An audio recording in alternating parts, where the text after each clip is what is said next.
So next என்ன பார்க்க போறோம் அப்படின்னா actual cost of the asset. ஆல்வேஸா நான் சொல்ற மாதிரி நம்ம இப்போ ஒரு அசெட் வாங்க போறோம், நம்ம அசெட்னு இல்லை ஒரு பொருள் வாங்க போறோம் அப்படின்னாலே அந்த பொருளோட மதிப்பு வந்து நம்ம வாங்க போற காஸ்ட்டையும் சேர்த்து தான் இருக்க போகுது ஆல்வேஸா. அதே மாதிரி அதுல இருந்து நம்ம ஏதாவது டிஸ்கவுண்ட் வாங்கணும், டிஸ்கவுண்ட் எதனா கிடைக்குது அப்படின்னா ஆல்வேஸா அந்த காஸ்ட் வந்து அந்த டிஸ்கவுண்ட்டை மைனஸ் ஆகும். அதுதானே கரெக்ட். இப்போ ஒரு காஸ்ட் ஆட் ஆகுது அப்படின்னா அப்போ அதுக்கேற்ற டிஸ்கவுண்ட் எதனா தராங்கன்னா அந்த டிஸ்கவுண்ட் மைனஸ் பண்ணி இருக்கிறது தான் அந்த ஆக்சுவல் காஸ்ட் அப்படின்றது. அதாவது அதுதான் அந்த அந்த அசெட்டுக்கான ஆக்சுவலா இவ்வளவுதான் அந்த அசெட்டுக்கான எக்ஸ்பெண்டிச்சர் அப்படின்னு நம்ம சொல்லுவோம் இல்லையா. ஸோ அந்த மாதிரி சில கேசஸ் கொடுத்துருக்கான். இந்த calculation of actual cost apart from cost price of the asset. Cost பிரைஸ்னா என்ன, நான் ஒரு ட்ரெஸ் சொன்னேன் அப்படின்னா அந்த ட்ரெஸ்ஸோட வேலை 500 அந்த 500 தாண்டி அப்பார்ட் ஃப்ரம் காஸ்ட் பிரைஸ் அதை தாண்டி ஃபாலோயிங் எக்ஸ்பெண்டிச்சர் எதனா இருந்தா அது வந்து இன்க்ளூட் ஆகும் அப்படின்ற மாதிரி சொல்லியிருக்கான். Following expenditure incur related to such asset shall be included. என்னென்ன இன்க்ளூட் ஆகும்? Expense directly related to acquisition of the asset including travelling expenditure incurred for the acquiring asset. அந்த அசெட் அக்வயர் பண்றதுக்காக நம்மளுக்கு ஏதாவது ஒரு டிராவலிங் எக்ஸ்பென்சர் நடந்திருக்கு அப்படின்னா அது அதுல இன்க்ளூட் ஆகும். Expense necessary to bring the asset to site. அதாவது நெசசரியா இருக்கும் அதை சைட்ல கொண்டு வந்து இன்ஸ்டலேஷன் பண்ணி அதை ரெடி டு யூஸ் பண்றதுக்கு. ஓகேவா? ஸோ அதை அந்த அசெட் கொண்டு வந்து சைட்ல வச்சுட்டு அதுக்கப்புறம் அந்த அசெட் இன்ஸ்டலேஷன் பண்ணி அதை கொண்டு வந்து ரெடி டு யூஸ்க்கு கொண்டு வருவாங்க. இப்போ ஃபார் எக்ஸாம்பிள் அசம்பிளி மாதிரி அசம்பிள் பண்ணுவாங்க இல்லையா அந்த அசெட்டை. ஸோ ஒரு அசெட்டை வாங்கிட்டு அதை கொண்டு வந்து நம்ம சைட்ல வச்சு ஒரு பார்ட்டா அசம்பிள் பண்ணி அதை ஒரு மிஷினரியா மாத்தி அதுக்கப்புறம் அதை வந்து ரெடி டு யூஸ் ஃபார்முக்கு கொண்டு வருவாங்க. ரெடி டு யூஸ் வந்துட்டு வச்சிருவோம். அதுக்கப்புறம் நீங்க அதை குட்டி யூஸ் பண்றது உங்க கையில் தான் இருக்கு. ஓகேவா? அந்த காஸ்ட்டுமே இன்க்ளூட் ஆகும். அப்ப அதுல என்னெல்லாம் வருது? Carriage inward, loading and unloading charges, installation cost, trial run cost, இது எல்லாமே என்ன ஆகும்? அந்த அசெட்டோட வேல்யூ கூட ஆட் ஆகும் அப்படின்னு சொல்லிட்டான். அதுக்கப்புறம் expert incur to increase the capacity of the asset to make it fit proper to use. அதாவது இப்போ ஒரு அசெட் இருக்கு அப்படின்னா அதுல ஒரு குறிப்பிட்ட இந்த பார்ட் வச்சாதான் அந்த அசெட் வந்து கரெக்டா ஒர்க் ஆகும் அப்படின்ற மாதிரி இருக்கும்.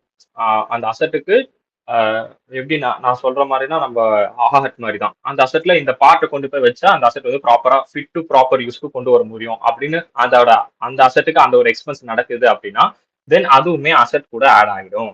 விச் மீன்ஸ் அதுதான் மேஜரா இருக்கணும். அது ஒரு கெப்பாசிட்டியை இன்க்ரீஸ் பண்ணிருக்கணும். நம்ம பாயிண்ட் ஆஃப் வியூ வந்து நான் நேற்று கிளாஸ்ல சொன்ன மாதிரி வந்து காசு ஜாஸ்தியா இருக்கிறதுனால கேபிட்டல் எக்ஸ்பென்டிச்சரான்னு கிடையாது. அது அந்த அசெட்டோட நேச்சரையும் மாத்தி இருக்கணும், அந்த அசெட்டோட கெப்பாசிட்டியும் இன்க்ரீஸ் ஆயிருக்கணும். அப்படி இருந்தா மட்டும் தான் அது கேபிட்டல் எக்ஸ்பென்டிச்சர் அப்படின்னு சொல்லி இந்த காஸ்ட் ஆஃப் த அசெட் கூட ஆட் ஆகும்.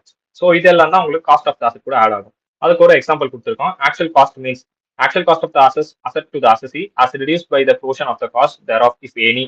அதாவது இப்போ ரெடியூஸ் பண்றதை பத்தி பேசுறான். எதை ரெடியூஸ் பண்ண போறோம்? காஸ்ட் ரெடியூஸ் பண்ண போறோம். காஸ்ட் எப்படி ரெடியூஸ் பண்ண முடியும்?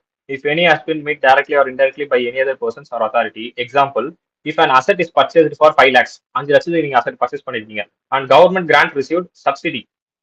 கவர்மெண்ட் வந்து சப்சிடி கொடுக்குது உங்களுக்கு. ஓகேவா?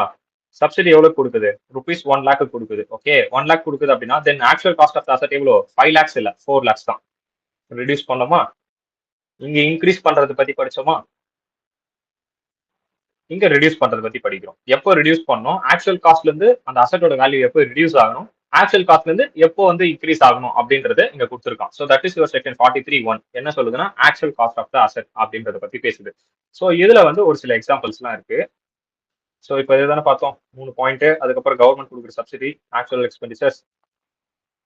இதுல நீங்க என்னென்ன படிக்கணும் அப்படின்னா அசெட் அக்வயர் அகேன்ஸ்ட் கேஷ்.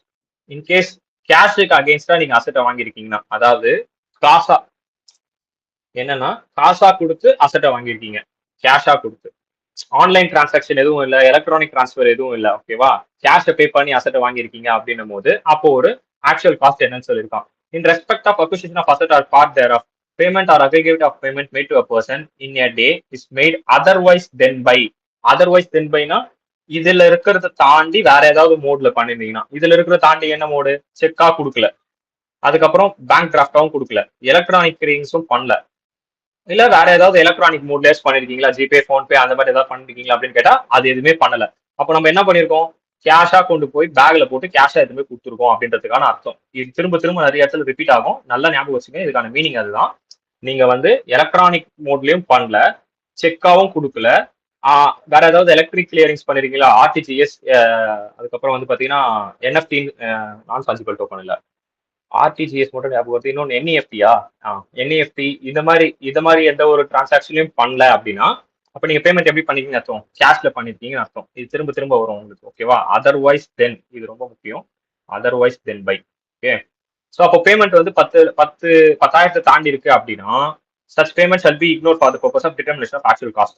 அதை வந்து இக்னோர் பண்ணிடுவாங்களாம். நீங்க கேஷா கொடுத்ததை அப்படியே இக்னோர் பண்ணிடுவோம். கண்டுக்கவே மாட்டோம். 10,000 ரூபாய்க்கு மேல நீங்க கேஷா பண்ணிருந்தீங்க அப்படின்னாலே கண்டுக்க மாட்டோம். ஏன்னா டாக்ஸ் அத்தாரிட்டிக்கு பிளாக் மணி அப்படின்றது ஆப்வியஸா வந்துடும் இல்லையா? அதனால தான் நிறைய பேர் கேஷா வாங்குவாங்க. லிக்விடா வாங்குறது இதனால தான். அதுக்கு ஒரு டிரான்சாக்ஷனே இருக்காது. இப்போ என்கிட்ட நீங்க எடுத்துட்டு வந்து கையில ஒரு 10,000 ரூபாய் கொடுத்துட்டு போறீங்கன்னு வச்சுக்கோங்க. இப்போ நீங்க உங்க ஃபீஸ் கொடுக்குறீங்க அப்படின்னா கையில நீங்க காசா கொடுத்துட்டு போறீங்க அப்படின்னா நான் அதுக்கு ஏதாவது ஒரு ரெசிப்ட்ஸ் ஏதாவது கொடுக்கணும். அதர்வைஸ் நான் கொடுக்காம விட்டாலும் ஒன்றும் பிரச்சனை இல்லை. இப்போ டாக்ஸ் அத்தாரிட்டி வந்து என்கிட்ட அந்த காசு எப்படி வந்துச்சுன்னு கேட்கும்போது நான் திருன்னு முடிப்பேன். எங்க இருந்து அந்த சோர்ஸ் வந்துச்சுன்னு எனக்கு தெரியாது. மேபி நான் இதுக்கு ஒரு ரெஃபரன்ஸ் வச்சிருப்பேன். இங்க பாருங்க இப்போ ஜிபே பண்ணீங்க அப்படின்னா ஓகே நான் இந்த டேட்ல இந்த டிரான்சாக்ஷன் இந்த டைம்ல இவ்வளோ அமௌண்ட் எனக்கு வந்திருக்கு அப்படின்னு என்னால ஜிபே டிரான்சாக்ஷன் காட்ட முடியும். அதர்வைஸ் என்னால எப்படி காட்ட முடியும்? கேஷா கொடுத்துருந்தா த சேம் வே ஹியர் ஆல்சோ காட்ட முடியாது. அதுதான் இங்க சொல்லியிருக்கான். ஸோ அந்த மாதிரி இருக்கும்போது ஆக்சுவல் காஸ்ட் அந்த மாதிரி ஒரு அசட் நீங்க வாங்கியிருக்கீங்க கேஷா கொடுத்து அப்படின்னா டெஃபினட்டா அதை அப்படியே இக்னோர் பண்ணிடுவோம். அதை நாங்க கண்டுக்க மாட்டோம் அப்படின்னு சொல்லிட்டோம். இன்கேஸ் கிஃப்டா வருது இல்ல இன்ஹெரிட்டன்ஸா இருக்கு அப்படின்னா actual cost the previous owner as reduced by எவ்வளவு ரெடியூஸ் ஆகுமா? அமௌண்ட் ஆஃப் டெப்ரிசியேஷன் எவ்வளவு அலோவ் பண்ணுதோ இந்த பாத்தீங்களா 1987 88 இருக்கு. ஏன்னா இதுக்கப்புறம் தான் டெப்ரிசியேஷன் வந்துருந்துச்சு. ஓகே ஆக்சுவலா எவ்வளவு இருந்துச்சோ அது அலோவ் பண்ணுவீங்க பிஃபோர்னா. ஆஃப்டர்னா amount of depreciation that would be allocable to the assessee 88 ல இருந்து 98 வந்து only asset if relevant block. அந்த பிளாக்ன்ற கான்செப்ட் வந்து மேபி இதுக்கப்புறம் வந்திருக்கும்.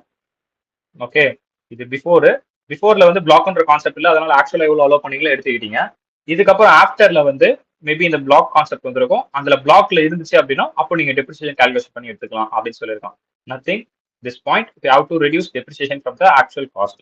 Reduce depreciation. ஓகே அவ்வளவுதான் கிஃப்டா வந்துருந்துச்சுன்னா. ஓகேவா?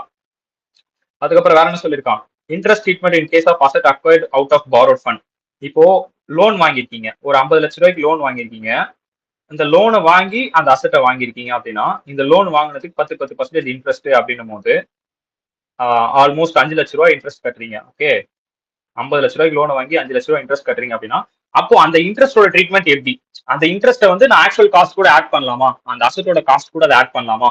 புரியுதா? அப்ப நான் அசட்டோட காஸ்ட் ஆட் பண்றேன்னா நான் இன்ட்ரெஸ்ட் சேர்த்து கட்டுறேன்னா அசட்டோட வேல்யூ 50 லட்சம். இந்த 5 லட்சத்துக்கு கொண்டு போய் சேர்த்து 55 லட்சம் அப்படின்னு நான் காட்டலாமா அப்படின்றத கேட்கறான். புட் டு யூஸ்க்கு முன்னாடி இருக்கு அப்படின்னா அதாவது பிஃபோர் அசெட் நீங்க இன்னும் புட் டு யூஸ்க்கு அதை பண்ணல பிஃபோரா இருக்கு அப்படின்னா இன்ட்ரெஸ்ட் என்னவா added to the actual cost கூட ஆட் ஆயிடுமா? புட் டு யூஸ் பண்ணதுக்கு அப்புறமா இன்ட்ரெஸ்ட் என்ன ஆகுமா? இந்த செக்ஷனுக்கு அண்டர் இன்ட்ரெஸ்ட் அலோவ் பண்ணுவீங்க, ஆக்சுவல் காஸ்ட்ல ஆட் ஆகாது. இன்ட்ரெஸ்ட் இஸ் அலோடட் எக்ஸ்பென்ஸ் சொல்லி அலோடட் அதாவது டிடக்ஷன் எடுத்துப்பீங்க விச் மீன்ஸ் மைனஸ் பண்ணிப்பீங்க. பிஜிபிபிக்கு டிடக்ஷன் சொல்ல முடியாது, அட்மிசபிள் எக்ஸ்பென்ஸ் சொல்லலாம். ஓகேவா? அட்மிட் பண்ணிப்பீங்க, மைனஸ் பண்ணி எடுத்துருவீங்க. ஓகேவா? சோ அதுதான் இங்க சொல்லியிருக்கான். பிஃபோரா இருந்துச்சு அப்படின்னா ஆக்சுவல் காஸ்ட் கூட ஆட் ஆகும், ஆஃப்டரா இருந்துச்சு அப்படின்னா ஆக்சுவல் காஸ்ட் கூட ஆட் ஆகாது, நீங்க எக்ஸ்பென்ஸா கிளைம் பண்ணிக்கலாம் அப்படின்னு சொல்லிட்டான். புரிஞ்சுதா? அந்த பாயிண்ட் புரிஞ்சுதா? இன்ட்ரெஸ்ட்கான பாயிண்ட் புரிஞ்சுதா தெளிவா?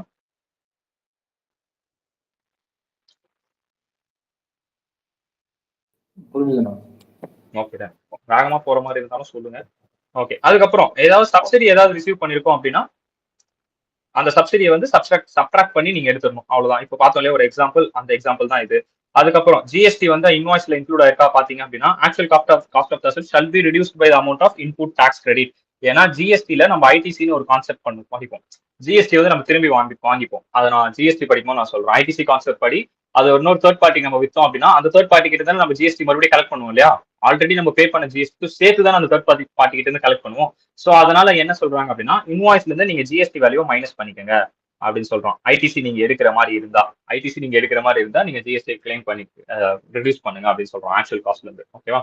அடுத்து asset acquired from any other person using the asset for his business profession with the view of avoid tax.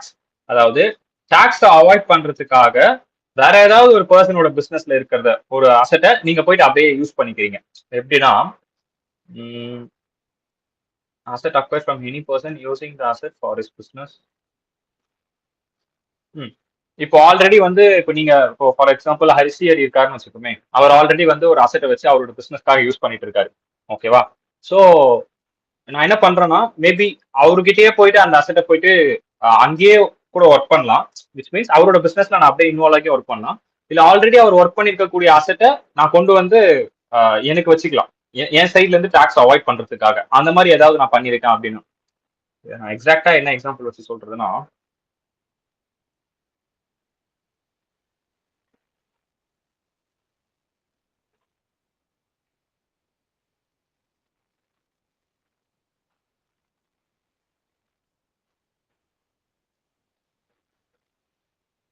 இப்போ ஃபார் எக்ஸாம்பிள் பாலா இருக்காருன்னு வச்சுக்கோங்க. நான் இருக்கேன். நான் இவர்கிட்ட இருந்து அசெட் அக்வயர் பண்றேன். அசெட்டை நான் அக்வயர் பண்றேன். அசெட் அக்வயர் பண்ணிட்டு, பட் இந்த அசெட் நான் எதுக்கு யூஸ் பண்றேன் அப்படின்னா பாலாவோட பிசினஸ்க்கு யூஸ் பண்றேன். ஓகேவா? இந்த அசெட்டை நான் பாலாவோட பிசினஸ்க்கு, இந்த அசெட் இப்ப நான் வாங்கிட்டேன், என் நேம்ல இருக்கு. பட் அசெட்டை யூஸ் பண்றது யாருன்னா பாலா தான் யூஸ் பண்றாரு. இப்ப இங்க என்ன நடக்கும் அப்படின்னா டாக்ஸ் வந்து மாறும், டாக்ஸ் கை மாறும். என்னன்னா டு அவாய்ட் டாக்ஸ் பாலா வந்து அசெட்டை மாத்தி விட்டாரு. பாலா டாக்ஸ் அவாய்ட் பண்ணும் அப்படின்றதுக்காக அசெட்டை மாத்தி விட்டாரு. அசெட் இருந்தா தானே அது ஜென்ரேட் பண்ணி நம்ம ஏதாவது பண்ண முடியும். அசெட் அங்க மாத்தி விட்டுட்டு, ஆனா அசெட்டை இன்னமும் பாலா அவரோட பிசினஸ்க்காக யூஸ் பண்றாரு. மேபி அந்த பிசினஸ் வந்து எப்படி சொல்லலாம், இப்போ இந்த இந்த கான்செப்ட் படி நியாயமா பார்த்தோம் அப்படின்னா என்கிட்ட அசெட் அக்வயர் ஆயிடுச்சு, அசெட் மட்டும் தான் நான் வச்சிருக்கேன். இப்போ டாக்ஸ் பாயிண்ட் ஆஃப் வியூ என்னன்னா அசெட் நான் வச்சிருக்கேன், புட்டு யூஸ் நான் பண்றேனான்னு கேட்டா கிடையாது. ஓகேவா? புட்டு யூஸ் நான் பண்ணல, என்கிட்ட வெறும் அசெட் மட்டும் தான் இருக்கு. பாலா தான் வந்து யூஸ் பண்ணிட்டு இருக்காரு அசெட்டை. பாலா கிட்ட வந்து டாக்ஸ் அத்தாரிட்டி கொஸ்டின் கேட்கும் போது அசெட் என் பேர்ல இல்லைன்னு சொல்லி பாலா ஜனா கிட்ட அனுப்பிச்சிருவாரு. ஜனா வந்து அசெட் நான் புட்டு யூஸே பண்ணலையே, என் பேர்ல இருக்கு, ஆனா நான் என் பிசினஸ்க்கே யூஸ் பண்ணல, என் பிசினஸ் வேற, நான் ஆல்ரெடி வேற ஒரு பிசினஸ் பண்ணிட்டு இருப்பேன், எனக்கு ஒரு எக்ஸிஸ்டிங் பிசினஸ் இருக்கும், நான் அந்த பிசினஸ்க்கு இந்த மிஷினரி நான் யூஸ் பண்ணவே இல்லை, என்னோட பிசினஸுக்கு இந்த மிஷினரி நான் யூஸ் பண்ணல அப்படின்னு நான் சொல்லிடுவேன். அகைன் திரும்ப இது யார் பாப்பா யூஸ் பண்றா அப்படின்னா அவர் தான் யூஸ் பண்றாரு. என்னால சொல்ல முடியும், மேபி டாக்குமெண்ட் பண்ணி தான் சொல்ல முடியும். அதர்வைஸ் இல்ல அதை சும்மா தான் வச்சிருக்கேன், அவங்க சும்மா வந்து யூஸ் பண்ணுவாங்க அப்படின்னு தான் நம்மளால.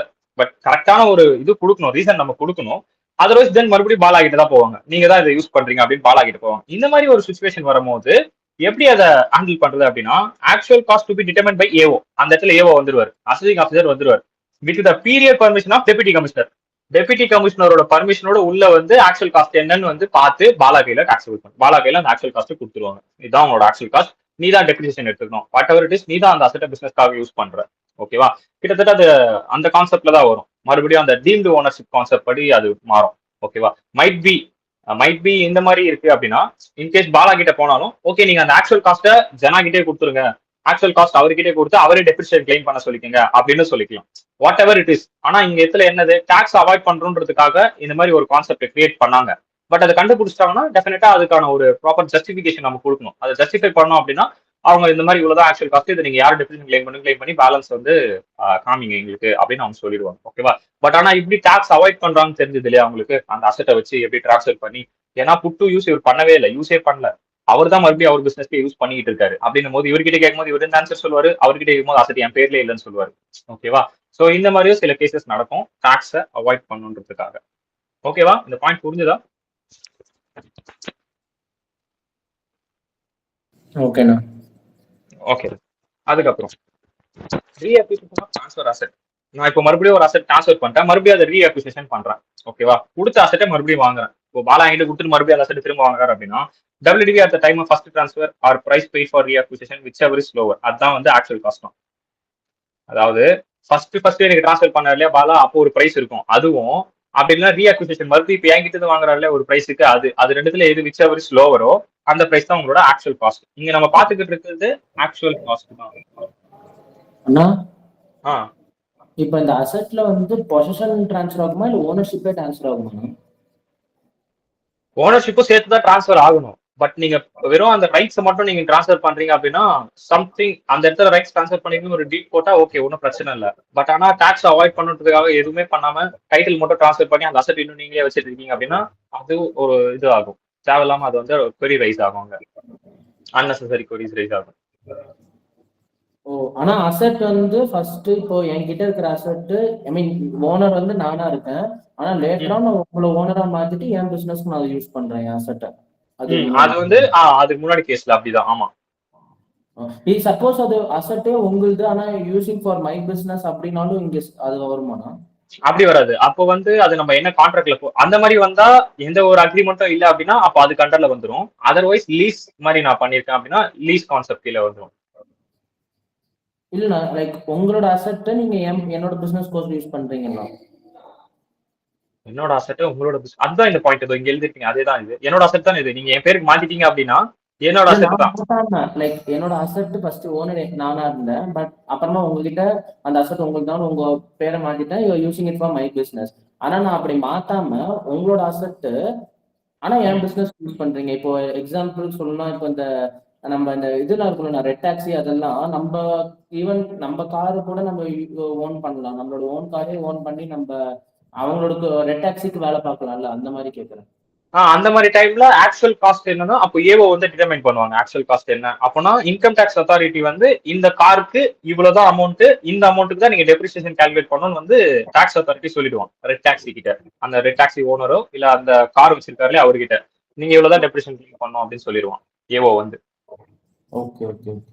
டெஃபினட்டா அவங்க பெர்மிஷன் வாங்கிருக்கணும். டெபுட்டி கமிஷனர் சைன் பண்ணிருப்பாரு. இப்போ அவங்க அந்த மாதிரி பண்றாங்க, ஒரு பிசினஸ் இம்ப்ளிமெண்ட் பண்றாங்க அப்படின்னாலே அவங்க டெஃபினட்டா கமிஷனர் கிட்ட டெபுட்டி கமிஷனர் கிட்ட சைன் வாங்கி ப்ராப்பர் அப்ரோச் வச்சு இவ்வளவுதான் நீங்க டெபிஷன் கால்குலேட் பண்ணணும் அக்ரிமெண்ட் எல்லாம் போட்டு தான் உள்ளே வருவாங்க. Okay okay okay. ஓகேவா? சோ அந்த கேஸ் தான் இங்க சொல்லியிருக்கான். அந்த டைம்ல வந்து நம்மளால ஆக்சுவல் காஸ்ட் ஓகே இந்த கார் வந்து 3 லட்சம் என்னோட கார் அப்படின்னு சொல்லி நீங்களா 3 லட்சம் போட்டுக்க கூடாது அப்படின்னு தான் அவன் சொல்ல வரான் அந்த இடத்துல. நீங்களா போட்டுக்க கூடாது, ஆக்சுவல் காஸ்ட் யார் டிட்டர்மைன் பண்ணுவாங்க, ஏஓ தான் டிட்டர்மைன் பண்ணுவாங்க அப்படின்னு சொல்ல வரான் அந்த மாதிரி கேஸ்ல. Okay okay. ஓகேவா? இங்க இது நம்ம என்ன பார்த்துட்டு இருக்கோம்னா காஸ்ட் ஆஃப் அசெட் எவ்வளவு எடுக்கிறது அப்படின்றத பார்த்துட்டு இருக்கோம் இப்போ ஃபார் டெப்ரிசியேஷன் கால்குலேஷனுக்கு. ஓகேவா? இது இது மட்டும் எப்பவுமே ஞாபகம் இருக்கணும். நம்ம காஸ்ட் ஆஃப் அசெட் பார்த்துட்டு இருக்கோம் ஃபார் டெப்ரிசியேஷன் கால்குலேஷன். நீங்க பாக்குறது எல்லாமே அந்த அசெட்டோட காஸ்ட் என்னன்றதுக்காக தான் நம்ம பார்த்துட்டு இருக்க கண்டிஷன்ஸ். இது மறந்துடுச்சு அப்படின்னா டோட்டலா இது நம்ம பார்க்கறதே காலி, ஏதோ பார்த்துட்டு இருக்க மாதிரி இருக்கும். இது ரீஅக்விசிஷன். ரீஅக்விசிஷன் அப்படிங்கிறது என்னன்னா ஃபர்ஸ்ட் என்கிட்ட வித்திருக்கீங்க, மறுபடியும் அதை வாங்கியிருக்கீங்க அப்படின்னா ஃபர்ஸ்ட் வந்து பர்சன் ஏ பி ஃபர்ஸ்ட் இவர்கிட்ட கொடுத்துருப்பாரு அசட்டை. அதுக்கப்புறம் மறுபடியும் பி என்ன பண்ணிருப்பாருன்னா மறுபடியும் இவர்கிட்ட இருந்து வாங்கிடுவாரு, மறுபடியும் அசட்டை வாங்கிட்டாரு அப்படின்னா அப்ப இங்க என்ன சொல்றோம்னா ஃபர்ஸ்ட் டிரான்ஸ்ஃபர் இது. ஃபர்ஸ்ட் டிரான்ஸ்ஃபர் ஒரு காஸ்ட் இருக்கும் இல்லையா, அந்த காஸ்ட் ஆர் இப்போ ரீஅக்விசிஷன் பண்ணாரு இல்லையா பி, ரீஅக்வயர் பண்ண காஸ்ட். இது ரெண்டு காஸ்ட்ல எந்த காஸ்ட் விச் எவர் இஸ் லோவரா இருக்கோ அதுதான் உங்களோட ஆக்சுவல் காஸ்ட். பி கையில ஆக்சுவல் காஸ்ட் அதுதான் வந்து இங்க சொல்ல வரோம் இந்த ரீஅக்விசிஷன் ஆஃப் டிரான்ஸ்ஃபர்ட் அசெட்டுக்கு. ஓகேவா? அதுக்கு அடுத்து asset acquired by an assessee from any other person and giving on lease. So இங்க அடுத்த கான்செப்ட் எடுத்து பாருங்க. Asset acquired by an assessee from another person and giving lease to the same person. இந்த concept உங்ககிட்ட இருந்து வாங்கி உங்களுக்கே திருப்பி நான் லீஸுக்கு விடுறேன். who had earlier claimed depreciation on such asset. Already நீங்க தான் டெப்ரிசியேஷன் கிளைம் பண்ணிருப்பீங்க. இப்போ நான் அசெட் வாங்கினாலும் இப்போ நான் தான் கிளைம் பண்ண முடியும், நான் தான் லேசர். ஸோ அந்த மாதிரி இருக்கும் போது அப்போ ஆக்சுவல் காஸ்டா நான் எதை எடுத்துக்கணும் அப்படின்னா WDV of the asset to the transferor. யாரு டிரான்ஸ்ஃபர் பண்ணாரோ அப்போ அவர்கிட்ட WDV என்ன வேல்யூ இருந்துச்சோ அந்த WDV வேல்யூ தான் நீங்க எடுத்துக்கணும் ஃபார் டெப்ரிசியேஷன் கால்குலேஷன்.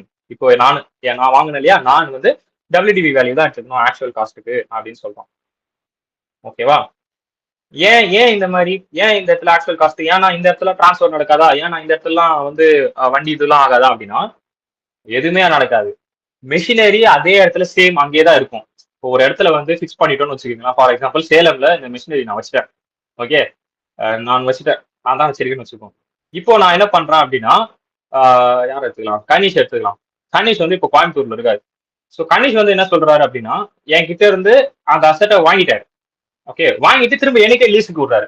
அந்த அசெட்டை தூக்கிட்டு போக முடியாது கோயம்புத்தூர் வரைக்கும். கிட்டத்தட்ட அது வந்து ஒரு ஒரு ஒரு ஒரு எவ்வளவு சொல்லலாம், ஒரு 100 சதுர அடிக்கு இருக்குன்னு வச்சுக்கோமே. அவ்வளவு பெரிய ஏரியா வந்து ஆக்குபை பண்ணி அது நல்லா போல்ட் எல்லாம் போட்டு டைட் பண்ணி அது தூக்கிட்டுலாம் போக முடியாது. அது அந்த ஃபிக்ஸ்ட் ஆயிடுச்சு. ஓகேவா? அந்த மாதிரி இருக்குன்னு வச்சுப்போம் அந்த அசெட். இப்போ கணேஷ் வந்து என்கிட்ட இருந்து அந்த அசெட்டை வாங்கிட்டாரு, மறுபடியும் அது எனக்கே லீஸுக்கு விடுறாரு. அது என் பிசினஸ்ல தான் ரன் ஆயிட்டு இருக்குன்னு அர்த்தம். அப்ப நான் புரியுதா, பேர் மட்டும் தான் மாறி இருக்கு. கணேஷ் வந்து எனக்கு லீஸ் விட்டுருக்காரு அப்படின்ட்டு. அசெட் அங்க இருந்து மூவ்மெண்ட் ஆகாது வித்தவுட் மெட்டீரியல் மூவ்மெண்டே அங்க கிடையாது. அசெட் அவர் எடுத்துட்டு போல, தூக்கிட்டு போல, அங்க கொண்டு போய் கோயம்புத்தூர்ல வச்சுக்கல, டிரான்ஸ்ஃபர் ஆகல, கூட்ஸ் டிரான்ஸ்ஃபர் ஆகல, பிளேஸ் ஆஃப் சப்ளை சேஞ்ச் ஆகல, எதுவுமே சேஞ்ச் ஆகல.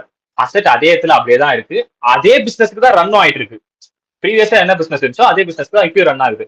ஆனா பேர் மட்டும் என்ன இருக்கு, அவர் தான் லீஸ்க்கு வச்சிருக்காரு அப்படின்னு மாறி இருக்கு. சோ அதனால இந்த இடத்துல டிரான்ஸ்ஃபர் காஸ்ட் வராது, அசம்பிளி காஸ்ட் வராது, இன்ஸ்டலேஷன் காஸ்ட் வராது, எதுவுமே வராது. அதனால அப்ப WDV என்னவோ அந்த வேல்யூல கணிஷ் இப்போத்துல இருந்து டெப்ரிசியேஷன் கிளைம் பண்ணிக்கலாம். அதுதான் ஆக்சுவல் காஸ்ட் டு கணிஷ். இப்ப புரிஞ்சுதா இது என்னன்னு? ஏன்னா அந்த அசட்டோட மூவ்மெண்டே இல்ல அங்க. சோ அதுதான் இந்த பாயிண்ட். ஓகேவா? சோ அடுத்த point, building used for personal purpose subsequently put into business. Okay, ஒரு பில்டிங் வந்து நான் வச்சிருக்கேன், அதை நான் பர்சனல் பர்பஸ்க்காக யூஸ் பண்ணிட்டு இருக்கேன், அதுக்கப்புறம் அதை நான் பிசினஸ்க்காக கொண்டு வந்திருக்கேன் அப்படின்னா அப்ப என்னவா, cost of purchase or construction of the building has reduced by the notional depreciation. Here also notional depreciation, இதுல ஒரு சம் வரும், நம்ம பார்ப்போம். ஓகேவா? அந்த applying rate applicable on the date of conversation. அதாவது அந்த இடத்துல என்ன ரேட் இருக்கோ, டெப்ரிசியேஷன் ரேட் என்னவோ அந்த ரேட் அப்ளை பண்ணிட்டு நீங்க நோஷனல் வைஸ் நீங்க மைனஸ் பண்ணி எடுத்துக்கலாம் அப்படின்னு சொல்லியிருக்கான். நான் அது பின்னாடி சம் பார்க்கும்போது நான் சொல்றேன். ஓகே, அடுத்து asset which was acquired outside India is bought by non-resident associate to India. Oh, asset which was acquired outside India is bought by non-resident associate to India and used for the business or profession. Okay, இப்போ ஒரு அசெட்டை வந்து வெளிநாட்டுல வாங்கியிருக்காங்க. வெளிநாட்டுல வாங்கினவரும் ஒரு நான் resident தான். ஆனா அந்த அசெட்டை யூஸ் பண்ணக்கூடிய ஆளு இந்தியால இருக்காரு. புரியுதா? அவரோட பிசினஸ்க்காக அந்த அசெட்டை யூஸ் பண்றாரு. ஃபார் எக்ஸாம்பிள் யூஎஸ்ல ஒரு அசெட் இருக்கு. அந்த அசெட்டை இந்தியால இருக்கிற ஒருத்தர் அவரோட பிசினஸ்க்காக யூஎஸ்ல இருக்கிற அசெட்டை இங்க இருந்து யூஸ் பண்ணிட்டு இருக்காரு அப்படின்னா, அப்போ அதுக்கான ஆக்சுவல் காஸ்ட் என்னவா? Actual cost to the அசசி as reduced by an amount equal to the amount of depreciation calculate the rate in force. இந்த ரேட் இன் ஃபோர்ஸ் இருக்கு இல்லையா? அப்போ டாக்ஸ் ஆக்ட் என்ன ரேட் சொல்லுதோ அந்த ரேட் தான் ரேட் இன் ஃபோர்ஸ் சொல்லுவாங்க. That would have been allowable as the asset being used in India for the said purpose since the date of this asset acquisition by the assessee. அந்த அசசி எப்போ acquire பண்ணாரோ அந்த டேட்ல இருந்து அந்த டேட் இன் ஃபோர்ஸ்ல என்ன இருக்கோ அந்த டேட்ல இருந்து நீங்க ரெடியூஸ் பண்ணிட்டே வரலாம் அப்படின்னு சொல்லியிருக்கான். ஓகேவா?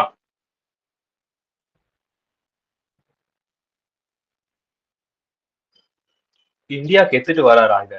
asset which was acquired outside India is bought by a non-resident assessee to India. Okay okay, அசெட்டை வந்து வெளிநாட்டுல வாங்கி இந்தியாக்குள்ள கொண்டு வராரு. இந்தியாக்குள்ள கொண்டு வரவர் நான் ரெசிடென்டா இருக்காரு. ஏன் நான் ரெசிடென்டா இருக்காருன்னா அந்த 182 days கண்டிஷனை சாட்டிஸ்ஃபை பண்ணிருக்க மாட்டாரு. அதனால நான் ரெசிடென்டா இருக்காரு. ஓகேவா? அவுட் சைடு இந்தியாலே யூஸ் பண்ணல, இந்தியாக்குள்ள கொண்டு வந்து யூஸ் பண்றாரு. ஸோ அப்போ இருக்கும்போது ரேட்டிங் ஃபோர்ஸ் என்னவோ அவங்க எத்தனை பர்சன்டேஜ் சொல்றாங்களோ, ஆப்வியஸா இப்ப இருக்கு இல்லையா 10 பில்டிங்க்கு 10 ஃபர்னிச்சர் 10 அதே தான் இருக்கும். ஸோ அந்த மாதிரி இருக்கிறதா சொல்றான். ஸோ அந்த இடத்துல நான் ரெசிடென்ட் கொடுத்ததுனால கொஞ்சம் கன்ஃபியூஸ் ஆச்சு. இந்தியாவுல இருக்கிறவங்க நான் ரெசிடென்டா இருக்க சான்சஸ் இருக்குல்ல, அதேதான். ஓகே, ஸோ வாங்கி இந்தியாவுல கொண்டு வந்து அதுக்கப்புறம் அந்த அசட்டை யூஸ் பண்றாரு அப்படின்னா அந்த டைம்ல ரேட்டிங் ஃபோர்ஸ் என்ன இருக்கோ அதை நீங்க டெப்ரிசியேஷன் எடுத்துக்கலாம், ஆக்சுவல் காஸ்ட் ஆஃப் அசெட் அதை ரிடியூஸ் பண்ணி. Okay, next any capital asset transfer by holding company subsidiary. இது நம்ம பார்த்தோம், டிரான்ஸ்ஃபரே கிடையாது நம்ம பார்த்தோம் இல்லையா? ஒரு ஹோல்டிங் கம்பெனி சப்சிடரி கம்பெனிக்கு வந்து ஏதாவது ஒரு ட்ரான்ஸ்ஃபர் பண்றாங்க அப்படின்னா அது ட்ரான்ஸ்ஃபரே கிடையாது. அப்ப ஆக்சுவல் காஸ்ட் என்ன எடுத்துக்கலாமா? Transferring company shall be taken as the same. It would be as being is transfer or company as continue to the hold capital asset for the purpose of business. Transfer R company வந்து எவ்வளவு rate வச்சிருச்சோ அதே rate தான் சப்சிடரிக்கும் applicable ஆக போகுது. ஏன்னா இது ட்ரான்ஸ்ஃபரே கிடையாது. Holding சப்சிடரிக்குள்ள அவனுக்குள்ளே மாத்திக்கலாம், அது எப்படி ட்ரான்ஸ்ஃபர் கேபிட்டல் அசெட் கெயின்லாம் வரும், அவனுக்குள்ளே அவங்களே ப்ராஃபிட் பார்த்துக்கலாமா, நோஷனல் ப்ராஃபிட் மாதிரி ஆயிடும் அது. ஸோ அந்த மாதிரி. ஓகே, அதுக்கப்புறம் வேற என்ன இருக்கு? Any capital asset transfer by the amalgamation amalgamated the same way. Amalgamation ஆகும் போதும் அந்த இடத்துல என்ன இருக்கோ அதே தான். அதுக்கப்புறம் டிமர்ஜருக்கும் அதே தான். Continue to the holding capital asset purpose of the own business. இதெல்லாம் காமன், இது மூணுமே காமன் தான். ஏன்னா டிமர்ஜர்லயும் சரி அமால்கமேஷன்லயும் சரி அதுக்கப்புறம் சப்சிடரி ஹோல்டிங் கான்செப்ட் சரி காமன் தான். ஸோ அது ஜஸ்ட் நீங்க கோ த்ரூ பண்ணா போதும், ரொம்ப பெருசா பாத்துக்க வேண்டாம். அப்புறம் வேற என்ன இருக்கு? Capital assets acquired by assessee under the scheme of corporation of recognised stock exchange in India. Corporatisation of recognised stock exchange of India. Okay, இதுக்கு அண்டர்ல இருந்து ஏதாவது ஒன்றும் இல்லை, ஷேர்ஸ் தான் உங்களுக்கு பெருசா சொல்றோம். ஓகே, அந்த மாதிரி ஏதாவது வாங்கியிருக்கீங்க, அந்த மாதிரி கேபிட்டல் அசெட் எதனா இருக்கு அப்படின்னா ஆக்சுவல் காஸ்ட் என்னவா? Actual cost of the asset shall be deemed to be the amount which would have been regarded as actual cost had there been no such corporation. என்னடா சொல்ல வரீங்க அந்த பாயிண்ட்ல?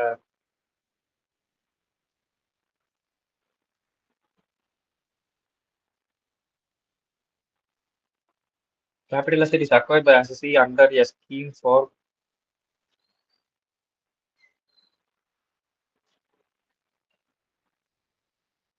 recognized stock exchange. The actual cost of the asset shall be deemed to be the amount which would have been regarded as actual cost as there been no such corporations. Okay, அதாவது எனக்கு இந்த point எப்படி புரியுதுன்னா இந்த ஸ்கீமுக்காக அந்த அசசி ஏதோ ஒரு capital asset acquire பண்ணியிருக்காரு அப்படின்ற பட்சத்தில், ஓகே, இந்த ஸ்கீமுக்காக some other capital asset they have to acquire. எனக்கு இது ரெண்டு விதமா புரியுது. ஆனா capital is acquired by the assessee under a scheme for corporations of a. Okay, அவரை வந்து இப்போ வந்து என்னன்னா ஒரு கேபிட்டல் அசெட்டை வாங்குறாரு. எதுக்காகனா அவர் ஆல்ரெடி சம்திங் ஏதோ ஒன்று வச்சிருக்காரு, ஒரு ஷேர்ஸோ என்னமோ வச்சிருக்காருன்னு வச்சுக்கோமே. இதை வந்து கார்பரேட்டேஷன் இதை பண்றதுக்காக என்ன பண்றாருன்னா இந்த கேபிட்டல் அசெட்டை வாங்கியிருக்காருன்னு சொல்றாங்க. விச் மீன்ஸ் மேபி இந்த பத்திரம் அதுக்காக அந்த மாதிரிக்காக ஏதாவது இருக்கா என்னன்னு தெரியல. இது என்னன்னு பாருங்க, corporatisation.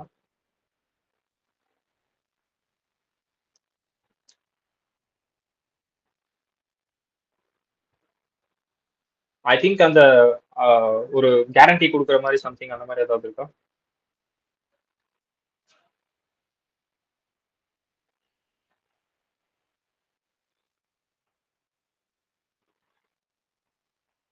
The process converting a government-owned organization into a corporation. This can include government agencies, public. Oh,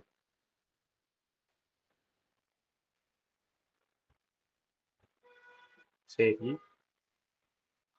of recognized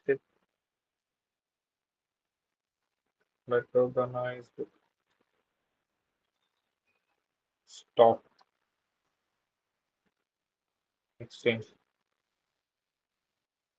Is the process replacing the RSC with a company in corporate for purpose. The security for SBCB is responsible for corporation stock exchange with the appointment date corporation.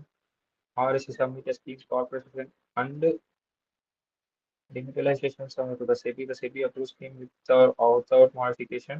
Corporation to the business operations of the RSC. RSC.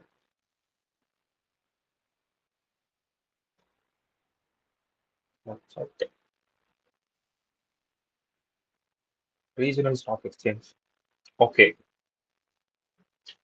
Maybe இதை வந்து செப்பரேட்டா ஒரு ஒரு ஒரு சில ரீஜனுக்காக அந்த இடத்துல ஒரு stock exchange வச்சிருக்கும் போது அதுக்காக ஒரு கேபிட்டல் அசெட் அக்வயர் பண்ணிருக்காரு. அவர் வந்து அதை கார்பரேடைசேஷன் பண்ணும் அப்படின்றதுக்காக ஒரு கேபிட்டல் அசெட் அக்வயர் பண்ணிருக்காரு அப்படின்னா, அப்போ இந்த கேபிட்டல் அசெட்டுக்கான ஆக்சுவல் காஸ்ட் என்னன்னா, இந்த இதை பண்றதுக்கு முன்னாடி அந்த அசெட்டோட ஒரு வேல்யூ இருந்திருக்கும் இல்லையா, அந்த வேல்யூ நீங்க எடுத்துக்கங்க அப்படின்ற மாதிரி மென்ஷன் பண்ணிருக்கான். விச் மீன்ஸ் நார்மலா காஸ்ட் எவ்வளவோ அந்த பத்திரத்துக்கான மதிப்பு என்னமோ, அந்த கேபிட்டல் அசெட்டுக்கு ஒரு ஒரு அக்ரிமெண்ட் இருக்கும் இல்லையா, சம்திங் ஒரு பேப்பர், அதுல என்ன அமௌண்ட் இருக்கோ அந்த அமௌண்ட் நீங்க கன்சிடர் பண்ணிக்கங்க. அது கார்பரேட்டேஷன்ஸ் பண்ணதுக்கு அப்புறமா அது ஒரு அமௌண்ட் சேஞ்ச் ஆயிருக்கும். அந்த அமௌண்ட் நீங்க வந்து எடுத்துக்கணுமா அப்படின்னு கேட்டா அது எடுத்துக்க கூடாது. அந்த கார்பரேட்டேஷன்ஸ் ஆகிறதுக்கு முன்னாடி அதோட வேல்யூ என்னவோ அதை நீங்க கன்சிடர் பண்ணிக்கீங்க அப்படின்ற மாதிரி இந்த பாயிண்ட் கொடுத்துருக்கான். ஓகேவா? அது என்ன கொடுத்துருக்கான்னா, ரீஜனல் ஸ்டாக் எக்ஸ்சேஞ்சஸ்க்கு வந்து செபி வந்து ஒரு ஸ்கீம் வந்து ஒரு அலோகேட் பண்ணிருக்காங்க. அவங்களுமே வந்து ரெகனைஸ் ஸ்டாக் எக்ஸ்சேஞ்சில் இன்க்ளூட் ஆகிறதுக்காக அதுல நீங்க இன்வெஸ்ட் பண்ணணும் அப்படின்றதுக்காக ஒரு ஸ்கீம் மாதிரி வந்து செபி வந்து இன்ட்ரடியூஸ் பண்ணிருக்கு. ஸோ அந்த ஸ்கீமுக்காக இவர் ஒரு கேபிட்டல் அசெட் அக்வயர் பண்ணி அந்த ஸ்கீம்ல இன்வெஸ்ட் பண்றாரு அப்படின்னும் போது அதுதான் இந்த இடத்துல வந்து கார்பரேட்டைசேஷன் அப்படின்னு சொல்றாங்க. ஓகேவா? ஸோ அப்போ இருக்கும்போது கார்பரேட்டேஷன்ஸ் ஆனதுக்கு அப்புறமா ஒரு வேல்யூ இருக்கும், அதுக்கு முன்னாடி அந்த அசெட்டுக்கு ஒரு வேல்யூ இருக்கும். அப்போ அதுக்கு பிஃபோரா இருக்கக்கூடிய வேல்யூ நீங்க கன்சிடர் பண்ணீங்க, அதுக்கப்புறமா இருக்க வேல்யூ நீங்க கன்சிடர் பண்ணாதீங்க அப்படின்ற மாதிரி இந்த பாயிண்ட்ல கொடுத்துருக்கான். ஓகேவா? நெக்ஸ்ட் பாயிண்ட் என்ன அப்படின்னா, வேற an assessee was not acquired to compute his total income under income tax act for any previous year preceding the relevant previous year. Was not required to compute his total income and income for a year previous year. Okay, அந்த மாதிரி இருக்கும்போது actual cost reduced by the total amount of depreciation and successive provided in the books of accounts are registered by amount of to the revaluation of asset of asset in this purpose as previous year. In case இப்போ வந்து ஒரு அசசி இருக்காரு அப்படின்னா, அவர் income tax act கீழே அவரோட total income வந்து compute பண்ணும் அப்படின்ற மாதிரி ஒரு அவசியமே இல்லை அவருக்கு. ஓகேவா? விச் மீன்ஸ் அவரு லோவர் இன்கமா இருக்கலாம், இல்லைன்னா அவருக்கு வந்து இன்கமே லாஸா இருக்கலாம். அதர்வைஸ் எப்படி சொல்லலாம், ரெக்யர்மெண்ட்டே இல்லை அவருக்கு, வந்து இந்த ரெக்யர்மெண்ட்டே கிடையாது. ஒரு இண்டிவிஜுவலா ஒரு பிசினஸ் பண்ணிட்டு இருக்கலாம், அந்த மாதிரி ஏதாவது இருக்கு. 50 lakhs கீழே இருக்கலாம், பின்னாடி இருக்கு அதெல்லாம் maintenance of books, tax audit, இந்த மாதிரிலாம் இருக்கு. ஸோ இந்த மாதிரி ஒரு நார்மலா ஒரு பிசினஸ் பண்ணிட்டு இருக்காங்க அப்படின்ற போது அப்போ ஆக்சுவல் காஸ்ட் நீங்க எப்படி எடுத்துக்கணும், மேபி அதுக்கப்புறம் வரக்கூடிய வருஷத்துல அவர் வந்து டாக்ஸ் கட்டலாம் அப்படின்ற மாதிரி ஒரு ஒரு இதுக்கு வருது அப்படின்னா, அப்போ நீங்க என்ன பண்ணலாம், புக் வேல்யூ எடுத்துக்க சொல்றோம். புக்ல என்ன வேல்யூ இருக்கோ, புக்ஸ் ஆஃப் அக்கௌண்ட்ஸ்ல என்ன வேல்யூ இருக்கோ அதை எடுத்துட்டு நீங்க டெப்ரிசியேஷன் அதுல கால்குலேட் பண்ணிக்கங்க அப்படின்னு சொல்றோம். So here you have to note, என்னென்ன நோட் பண்ணோம் அப்படின்னா, நீங்க இதுல அப்படியே ஹைலைட் பண்ணிட்டே வந்துருங்க. Book of accounts, no such corporations, இந்த மாதிரி வந்து ஹைலைட் பண்ணிட்டே வந்துடணும். ஓகேவா? ஸோ இந்த பாயிண்ட்ஸ் தான் நீங்க இதில் ரிமெம்பர் பண்ணிக்கணும். ஓகே, இதுல வந்து assessee was not required to compute is total income under income tax act. எந்த ப்ரீவியஸ் இயர்லயும் அந்த மாதிரி வரல அப்படின்னா தென் புக்ஸ் ஆஃப் அக்கௌண்ட்ஸ்ல இருக்கிறது உங்களோட ஆக்சுவல் காஸ்ட். ஓகேவா? அதுக்கு அடுத்து the actual cost of any capital asset on deduction is allowable under AD. AD is your specific business and then scientific research something. ஓகேவா? ஸோ அதுக்கு அண்டர்ல வருது அப்படின்னா தென் ஆக்சுவல் காஸ்ட் வந்து நில்லு தான், ஏன்னா 100% டிடக்ஷன்ஸ் கொடுத்துருவாங்க. ஓகே, பின்னாடி பார்ப்போம், டிஸ்கஸ் லேட்டர் இன் சாப்டர் அவனே கொடுத்துதான். ஓகேவா? அது ஏன் நில் வருதுன்னு நான் சொல்றேன். If the status is transferred to other persons as a gift, etc., actual cost has to be taken as nil in the hands of transfer. இதே இவங்க வந்து 37 AD கீழே 35 AD கீழே எடுத்து டிடக்ஷன் எடுத்துட்டு அது கிஃப்டா கொடுத்துருந்தாலும் அவங்க கையிலயும் என்னவா, அது நில்லு தான். ஓகேவா? நெக்ஸ்ட், கன்வர்ஷன் ஆஃப் கேபிட்டல், இது inventory into share market value எடுத்துப்பீங்க. ஷேர் மார்க்கெட் வேல்யூ அவ்வளவுதான், முடிஞ்சு போச்சு. இது நம்ம ஆல்ரெடி படிச்சோம்ல. இன்வென்ட்ரியை வந்து கேபிட்டல் அசெட்டா இப்போ கன்வெர்ட் பண்ணாங்கன்னா என்ன தலைகீழா ஒன்று போட சொல்ல டைரக்டா ஃபேர் மார்க்கெட் வேல்யூ முடிஞ்சு போச்சு.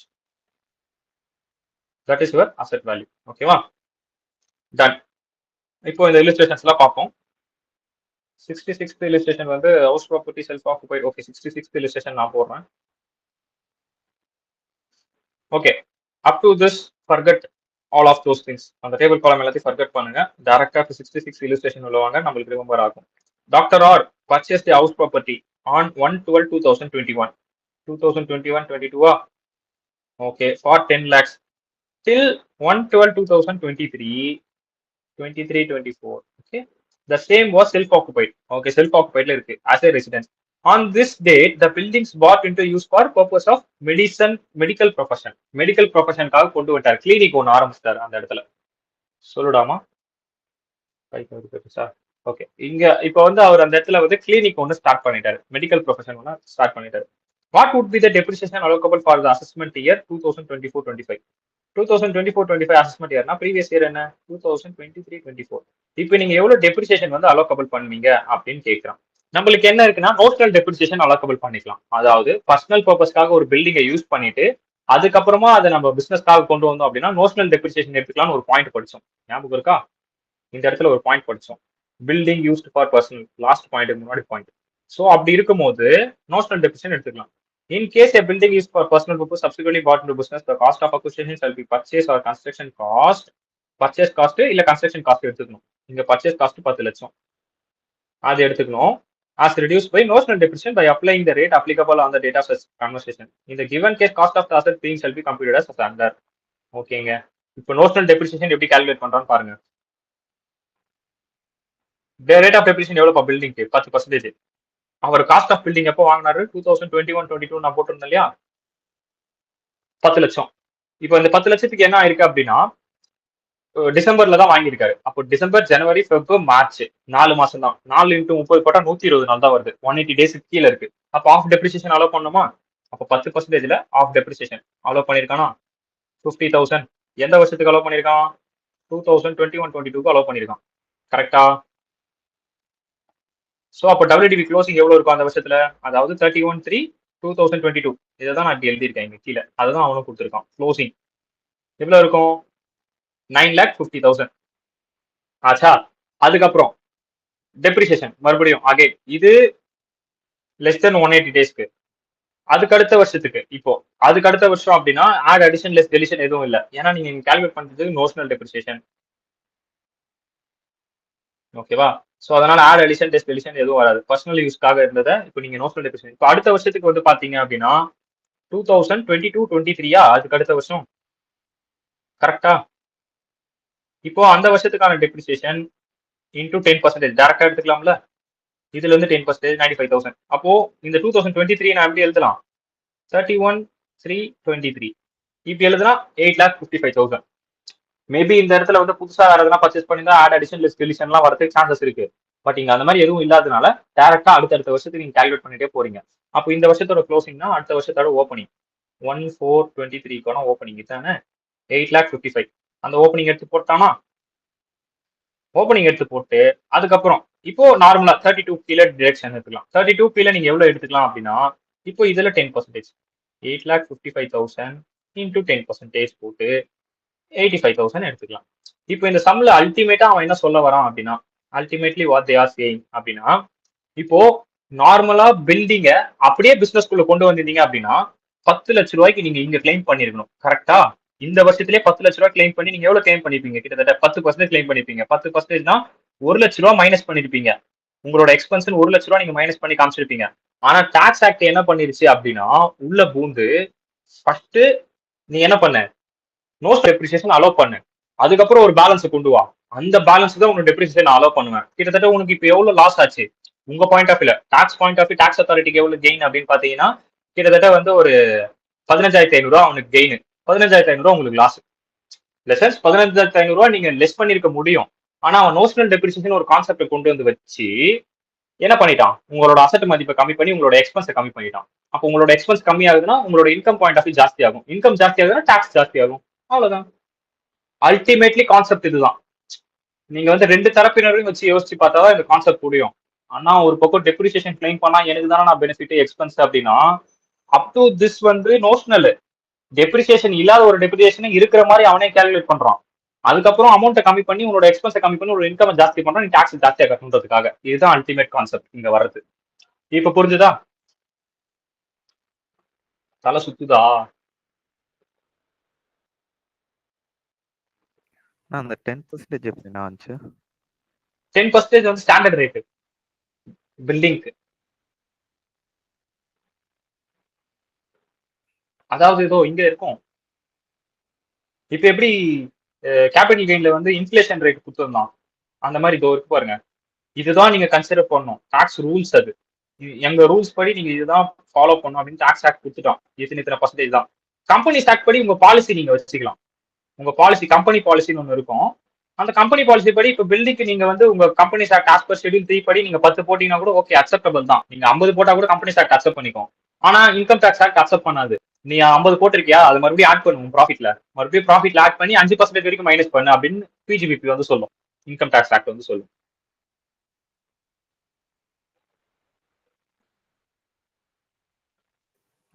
ஓகேவா? அதுக்கப்புறம் இங்க 5 தான் இருக்கு. எதுக்கு நான் 10 போட்டீங்கன்னா building 1 residential building other than hotel ward இந்த மாதிரி இருக்கிறதுக்கு தான் 5%. நார்மல் பில்டிங்ல 10, நான் ரெசிடென்ஷியல் பில்டிங் கூட ஒன்று ஆஃபீஸ் ஃபேக்டரிக்குலாம் 10 தான். ஓகேவா? சரி, புரிஞ்சது அந்த சம்? ஓகேவா உங்களுக்கு? அண்டர்ஸ்டாண்ட் ஆச்சா?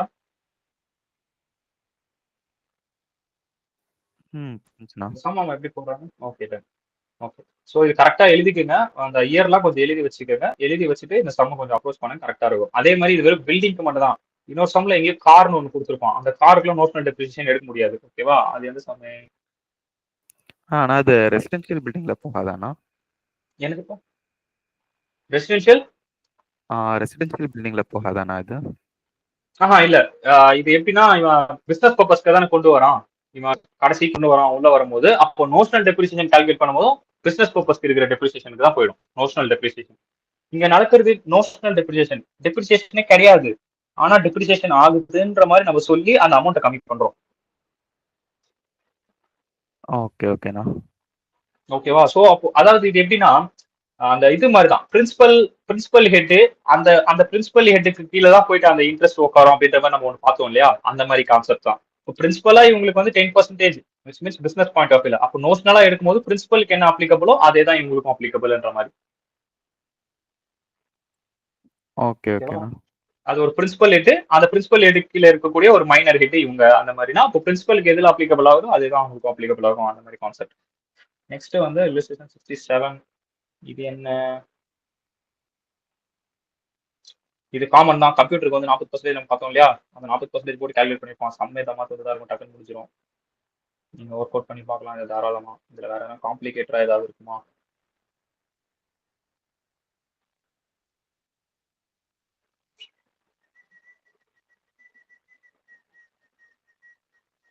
So case A and C இங்க சேர்த்து போட்டிருக்கான். கேஸ் பி மட்டும் தனியா போட்டிருக்கான். டியூ டேட்டை வச்சு பிரிச்சிருக்கான். புக்ஸ் ஆஃப் அக்கௌண்ட்ஸ் டேட்டை வச்சு பிரிச்சிருக்கான். ஓகேவா? இதெல்லாம் நீங்க கொஞ்சம் மைண்ட்ல வச்சுக்கிட்டு இந்த சம் அப்ரோச் பண்ணுங்க. Okay, books of accounts date, due date. Okay, ஏதாவது டவுட்னா கேளுங்க. இப்போ பார்க்க வேண்டாம். Homework sum before our sum பார்த்தோம், அதுவும் ஹோம்ஒர்க் சம். 66 தான் போட்டோமா? இப்போ 68. இந்த 68 இல்லஸ்ட்ரேஷன் பாருங்க. A car was purchased by S on 10/8/2019. ஓகேவா? For 3,25,000 for personal use. Is bought into business or profession of the assessee on 1/12/2023. அதாவது 2019-20 வாங்கிட்டு 2023-24 பிசினஸ் உள்ள கொண்டு வராரு. பர்சனல் யூஸ்க்கு வாங்கிட்டு பிசினஸ் உள்ள கொண்டு வராரு. அப்போ மார்க்கெட் வேல்யூ என்னன்னா 1,50,000. Compute the actual cost of the car, the amount of depreciation for the assessment year, assuming the rate of depreciation 15%. ஒரு சில இடத்துல அவனே கொடுத்துருவான் ரேட் இந்த மாதிரி அசியூம் பண்ணிக்கங்க அப்படின்ட்டு. ஸோ 15% கொடுத்துட்டான். இப்போ இதை காருக்கு நம்ம நோஷனல் டெப்ரிசியேஷன் இருக்குமா அப்படின்னு கேட்டா கிடையாது. ஏன் கிடையாது? காரோட விலை எவ்வளோப்பா? 3,25,000. டைரக்டா அந்த 3,25,000ல 15% எடுத்து க்ளோசிங் டெபிலிட்டி இவ்வளவு கொடுத்துருவான். ஏன் காருக்கு வந்து இந்த பெனிஃபிட் இருக்கு? இது ஒரு பெனிஃபிட் தான். ஏன் அப்படின்னா அவன் அங்க ரூல் கொடுத்துருக்கான். என்ன ரூல் கொடுத்துருக்கான்? Only for building. As per explanation 43, 1ல எக்ஸ்பிளனேஷன் 5 நீங்க போய் பாருங்க. வேற எனி பில்டிங் யூஸ்டு பிசினஸ் ப்ரொஃபஷனுக்காக யூஸ் பண்ணியிருந்தால் மட்டுமே நாங்க வந்து என்ன பண்ணுவோம்? அதை நோஷனல் டெப்ரிசியேஷனால ரெடியூஸ் பண்ணுவோம். அதர்வைஸ் நாங்க மற்ற இதுக்குமே ரெடியூஸ் பண்ண மாட்டோம். வேற an asset is acquired by the asset during the previous year and put to use in the same previous year for less than 1 days depreciation. Okay, இது காமன் பாயிண்ட்ரா. அதாவது லெஸ் தென் 1 days யூஸ் பண்ணிதான் 50% எடுப்போம் அப்படின்னு சொல்லியிருக்காங்கல்ல, அந்த point தான் இது. Irrelevant. ஏன்னா asset வாங்கி 3 வருஷம் ஆகுது. வேணாம். ஏன் சச் ப்ரொவிஷன் இஸ் நாட், கடைசியா போறேன் இவ்வளவு சொல்லிட்டு ஏன் such provision is not applicable சொல்லி வச்சிருக்கான். ஓகேவா, இரலவென்ட் பாயிண்ட் தான் அது. சும்மா அவன் கொடுத்துருக்கான் 180 days கீழே இருந்தா என்ன நடக்கும் அப்படின்றத அவன் கொடுத்துருக்கான். ஓகேவா, ஸோ இது நம்மளுக்கு வேண்டாம். ஸோ அப்போ அந்த எக்ஸ்பிளனேஷன் படி எதுக்கு மட்டும் தான் எடுத்துக்கணும் அதை? ஃபிஃப்த் எக்ஸ்பிளனேஷன் 43(1)ல வெறும் பில்டிங்கை நீங்க வந்து பர்சனல் யூஸ்க்கு பண்ணிட்டு அதுக்கப்புறமா அதை பிசினஸ்க்கு கொண்டு வந்தீங்கன்னா நோஷனல் டெப்ரிசியேஷன் அதுக்கு மட்டும் தான் அலோடடு, மற்றபடி காருக்குலாம் அது அலோடட் இல்லை அப்படின்னு நீங்க சொல்ல வேண்டாம். புரிஞ்சுதா? இப்போ இந்த சம்முக்கும் அந்த சம்முக்குமான டிஃபரன்ஸ் என்னன்னு புரிஞ்சுதா உங்களுக்கு? அண்டர்ஸ்டாண்ட் பண்ண முடியுதா? ஓகேயா? ஓகேங்கண்ணா. ஓகேவா, ஃபாஸ்டா இருக்குன்னா சொல்லுங்க, அதே மாதிரி புரியலனாலும் கேளுங்க. இந்த இடத்துல சரியா புரியல அப்படின்னு ஜஸ்ட் நீங்களா ஒரு வாட்டி கோத்ரூ பண்ணுறதுக்காக தான். ஏன்னா எல்லாத்தையும் நானே போட்டேன்னா அந்த வேர்டிங்ஸ் அந்த டேர்ம்ஸ் வந்து அது என்ன சொல்லியிருக்கான் அப்படின்ட்டு நீங்க திரும்ப போய் பார்க்கணும். இப்போ எனக்கு இங்க தெரியுது இந்த எக்ஸ்பிளனேஷன் 5 டக்குன்னு அங்க போயிட்டீங்கன்னா எக்ஸ்பிளனேஷன் 5 அப்படின்னா அங்க தள்ளிட்டு டக்குன்னு போயிட்டு நீங்க பார்க்கணும். ஓகே, எக்ஸ்பிளனேஷன் 5 எங்க இருக்கு? இதுதான் அந்த எக்ஸ்பிளனேஷன் 5. இதை பத்தி தான் அவன் பேசுறான். ஆனா இது எப்படி 5 அப்படின்னு சொல்றான் அப்படின்றது 1 2 3 4 5 எடுத்தா இங்கே 5 முடியுது. ஆனா அவன் ஏன் அதை 5 சொல்றான் எனக்கும் தெரியாது. பட் எக்ஸ்பிளனேஷன் 5 அப்படின்றது அவன் அதான் மென்ஷன் பண்றான் அப்படின்றது அர்த்தம் அங்க. ஓகேவா, மேபி அவன் இந்த இடத்துல கொடுத்துருக்கானா, அதாவது 1 2 3 டேர்ம் சீரிஸ் ஏதாவது கொடுத்துருக்கானா? அதுவும் இல்லை. தத்துரித்தனமா பண்ணும்போது தான் எனக்கு கடுப்பா வருது. ஆனா 43(1)ன்றது அந்த செக்ஷன் தான்.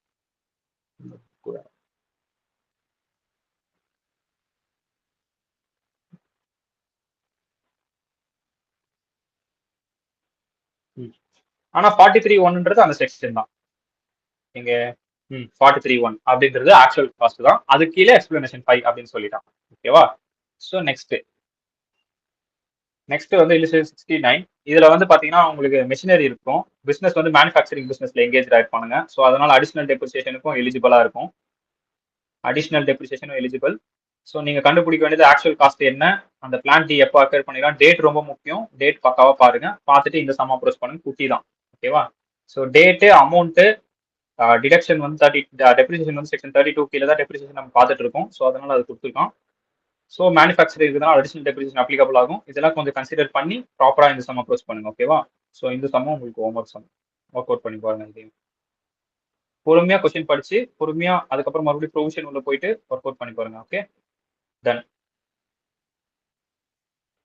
ஆல்மோஸ்ட் இப்போ வரைக்கும் வந்து பாத்தீங்கன்னா டெப்ரிசியேஷன் ஆல்மோஸ்ட் வந்து கிட்டத்தட்ட மொத்தமாவே கம்ப்ளீட் ஆச்சா அப்படின்னு கேட்டா இன்னும் ஒரு 2 மட்டும் தான் இருக்கு. அன்அப்சர்வ்ட் டெப்ரிசியேஷன், அவ்வளவுதான். இது மட்டும் அன்அப்சர்வ்ட் டெப்ரிசியேஷன் மட்டும் முடிஞ்சிருச்சு உங்களுக்கு.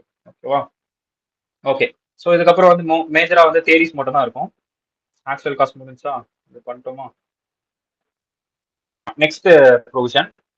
ஓகேவா, ஸோ அப் டு அது வரைக்கும் ஆக்சுவல் காஸ்ட் வரைக்கும் அவ்வளவுதான். ஆக்சுவல் காஸ்ட்ல எது இதெல்லாம் ஆட் ஆகும், எது இதெல்லாம் லெஸ் ஆகும், பர்சனலுக்கு யூஸ் பண்ணி அதுக்கப்புறம் அது பிசினஸ் கொண்டு வந்திருந்தா என்ன, டிமர்ஜர், அமால்கமேஷன், சப்சிடரி 100% சப்சிடரி, அதுக்கப்புறம் ரெகனைஸ் ஸ்டாக் எக்ஸ்சேஞ்சுக்காக ஒரு கேபிட்டல் அசெட் அக்வயர் பண்ணிருக்காரு அப்படின்னா என்ன, 32AD கீழே ஒரு ப்ரொவிஷன் பார்த்தோம். அது கீழே இருந்தா 100% வாங்கி தான் நில்லு.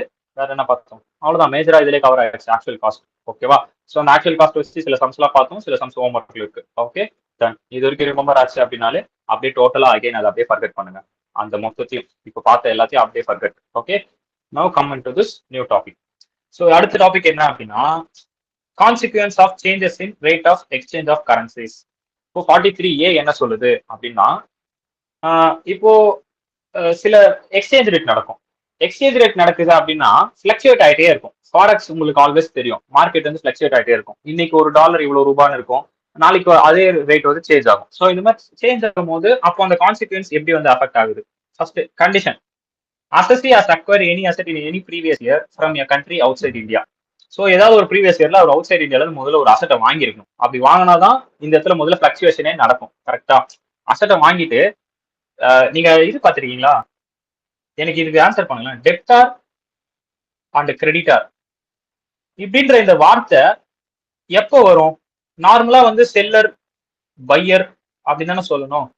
ஏன் டெப்டார் கிரெடிட்டார்ன்ற இந்த டேர்ம் ஏன் சேஞ்ச் ஆகுது? எனிபடி யாருக்காவது தெரியுமா? சரி, ஓகே. இப்போ டெப்டார்னா நம்ம வந்து சேல்ஸ் பண்றோம், சேல்ஸ் பண்றோம் அப்படின்னா அவன் பையர், அந்த இடத்துல அவனை பையர்னே சொல்லலாம்ல. இப்ப கிரெடிட்டார் அப்படின்னா நம்ம வாங்குறோம் அப்படின்னா அவன் நம்மளுக்கு செல்லரு, அவன் சேல் பண்றான், அவனை செல்லர்னே சொல்லலாம்ல. ஏன் வந்து இந்த டேர்ம் யூஸ் பண்றோம், டெப்டார் கிரெடிட்டார்ன்ற டேர்ம் ஏன் வருது? கிரெடிட் சேல் கிரெடிட் பர்ச்சேஸ் பண்ணும்போது வருங்கண்ணா.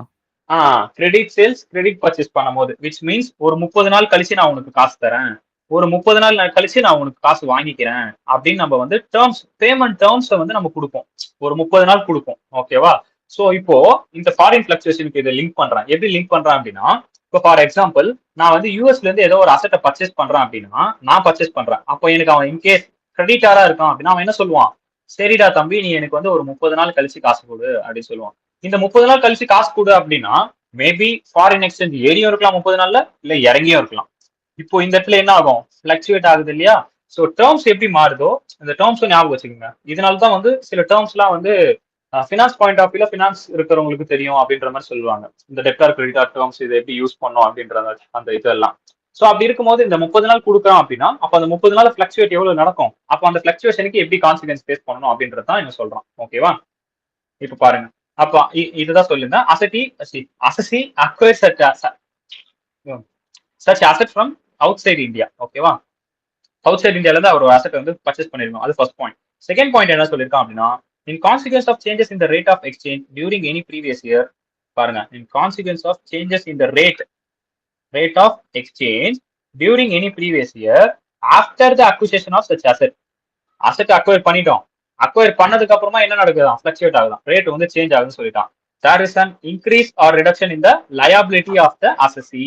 அசசியோட லயபிலிட்டி இன்க்ரீஸும் ஆகலாம் டிக்ரீஸும் ஆகலாம். என்ன காரணத்தினால, அந்த பேமெண்ட் டேர்ம்ஸ் கொடுத்த காரணத்தினால. ஓகேவா? இதுக்கு கான்ட்ராக்டும் போடுவாங்க, ஃபார்வர்ட் கான்ட்ராக்ட்னு போடுவாங்க. ஃபார்வர்ட் கான்ட்ராக்ட் அப்படின்னா என்ன பண்ணுவாங்கன்னா, அசெட் வாங்கும் போதே 30 நாள் கழிச்சு நான் உனக்கு காசு தரேன். 30 நாள் கழிச்சு நான் என்ன காசு தருவேன் அப்படின்னா, வாங்கின அன்னைக்கு என்ன எக்ஸ்சேஞ்ச் ரேட் இருக்கோ, அதே எக்ஸ்சேஞ்ச் ரேட்ல நான் உனக்கு 30 நாள் கழிச்சு காசு தரேன் அப்படின்னு சொல்லணும். மேபி அப்ப கம்மியா இருந்தாலும் நீங்க என்ன பண்ணணும், உங்களோட ஆப்ளிகேஷன் நீங்க ஃபுல்ஃபில் பண்ணணும். புரியுதா? இன்கேஸ் எக்ஸ்சேஞ்ச் ரேட் கம்மியா இருந்துச்சுன்னா உங்களுக்கு அது லாபம். ஆனா நீங்க கான்ட்ராக்ட் போட்டதுனால என்ன ஆகும் அப்படின்னா, நீங்க ஆஸ் பர் ஆப்ளிகேஷன் ஃபுல்ஃபில் பண்ணுன்ற பேர்ல நீங்க எவ்வளவு கான்ட்ராக்ட் போட்டீங்களோ அந்த அமௌண்ட் தான் கொடுப்பீங்க. ஓகேவா? சோ இந்த மாதிரி various types of risk age அனாலிசிஸ்லாம் இருக்கு. ரிஸ்க் நம்ம ஏஜ் பண்ணி அனாலிசிஸ் பண்றது, இதெல்லாம் நம்ம ஃபினான்ஷியல் மேனேஜ்மெண்ட்ல படிச்சும் இருக்கும். இன்னும் மோஸ்டா இன்னும் இன்டெப்தா வந்து ஃபைனல்ல படிப்போம். ஓகேவா? சோ இதுக்கு இதை சொல்ல வந்தேன், அந்த லயபிலிட்டி, இந்த லயபிலிட்டிக்காக அதை சொல்ல வந்தேன். சோ இஸ் லயபிள், ஒரு 30 நாள் கழிச்சு லயபிள் இல்லையா? சோ அதனால ஏரியும் இருக்கலாம் இறங்கியும் இருக்கலாம். ஃபார்வர்ட் கான்ட்ராக்ட் போட்டா ஓகே, ஒன்றும் பிரச்சனை இல்லை, கான்ஸ்டன்டா இருக்கும். ஏறி இருந்தா உங்களுக்கு லாபம். காசு வந்து ஏறி இருக்கு அப்படின்னா ஃபாரின் எக்ஸ்சேஞ்ச் வந்து நீங்க ஆஸ் பர் கான்ட்ராக்ட் படிக்கும் போது லாபம். இன்கேஸ் ஃபாரின் எக்ஸ்சேஞ்ச் கம்மியா இருந்துச்சுன்னா ரேட்டே கம்மியா இருக்கு, நம்ம எதுக்கு அதிகமா கொடுக்குறோம் அப்படின்ற கான்செப்ட் தான். ஓகேவா? as compared to liability exists at the time of acquisition of the asset at the time of making payment. பேமெண்ட்டுக்கும் acquisition பண்ணதுக்கும் டிஃபரன்ஸ் இருக்கும், அந்த டிஃபரன்ஸ் தான் அப்படின்னு சொல்றோம் செகண்ட் கேஸ்ல. towards the whole or part of the cost of the asset or towards repayment the whole or part of money borrowed by him from any other person directly or indirectly. Okay, அதாவது நீங்க whole அசெட்டுக்கும் நீங்க வந்து பே பண்ணாலும் சரி, இல்ல part of the அசெட்டுக்கு பே பண்ணாலும் சரி, இல்ல வேற எதனா மணி பாரோ பண்ணி நீங்க பே பண்ணாலும் சரி, எப்படி பார்த்தாலும் என்னது அது ஃபாரின் பிளக்சுவேஷன் நடக்கும். ஓகேவா? ஸோ அதுதான் அங்க கொடுத்துருக்கான் இந்த கான்சிக்வன்ஸ்ல. ஓகே, ஃபர்ஸ்ட் பாயிண்ட் என்னடா அது, ஃபர்ஸ்ட் செகண்ட் ஏபி. ஓகேவா? ஸோ ஜஸ்ட் ஒரு கோ த்ரூ பண்ணுங்க, ட்ரீட்மெண்ட் பாருங்க. Indirectly any foreign asset specific இது காணுமாங்க, for the purpose acquiring the asset along with interest. இன்ட்ரெஸ்ட்டும் சரி, ஏன்னா நீங்க பாரோ வாங்கிருக்கீங்க இல்லையா, பாரோ பண்ணா இன்ட்ரெஸ்ட்டும் வந்து அதில் ஆட் ஆகும் அப்படின்றத கொடுத்துருக்கான். ஓகேவா? ஸோ ஒரு ட்ரீட்மெண்ட், அந்த ட்ரீட்மெண்ட் என்ன அப்படிங்கிறது கீழே சம் பார்த்தாலே புரிஞ்சிடும். பட் இருந்தாலும் அந்த ட்ரீட்மெண்ட் நம்ம படிப்போம். The amount by which such liabilities increased or reduced at the time of making payment irrespective of the method of accounting adopted by the shall be added or deducted from the actual cost as reduced by the depreciation already claimed. Okay, so என்ன சொல்லியிருக்கான் அப்படின்னா, அந்த அசசி வந்து என்ன method follow பண்ணாலும் சரி, என்ன type of accounting follow பண்ணாலும் சரி, ஆல்ரெடி அவர் வந்து டெப்ரிசியேஷன் டிடக்ட் பண்ணிருப்பாரு இல்லையா, shall be added. ஒன்னு இன்க்ரீஸ் ஆயிருக்கு அப்படின்னா ஆட் பண்ணுவீங்க, கம்மியா இருக்கு அப்படின்னா டிடக்ட் பண்ணுவீங்க. எதுல போய் டிடக்ட் பண்ணுவீங்க, ஆக்சுவல் காஸ்ட்ல டிடக்ட் பண்ணுமா. அதாவது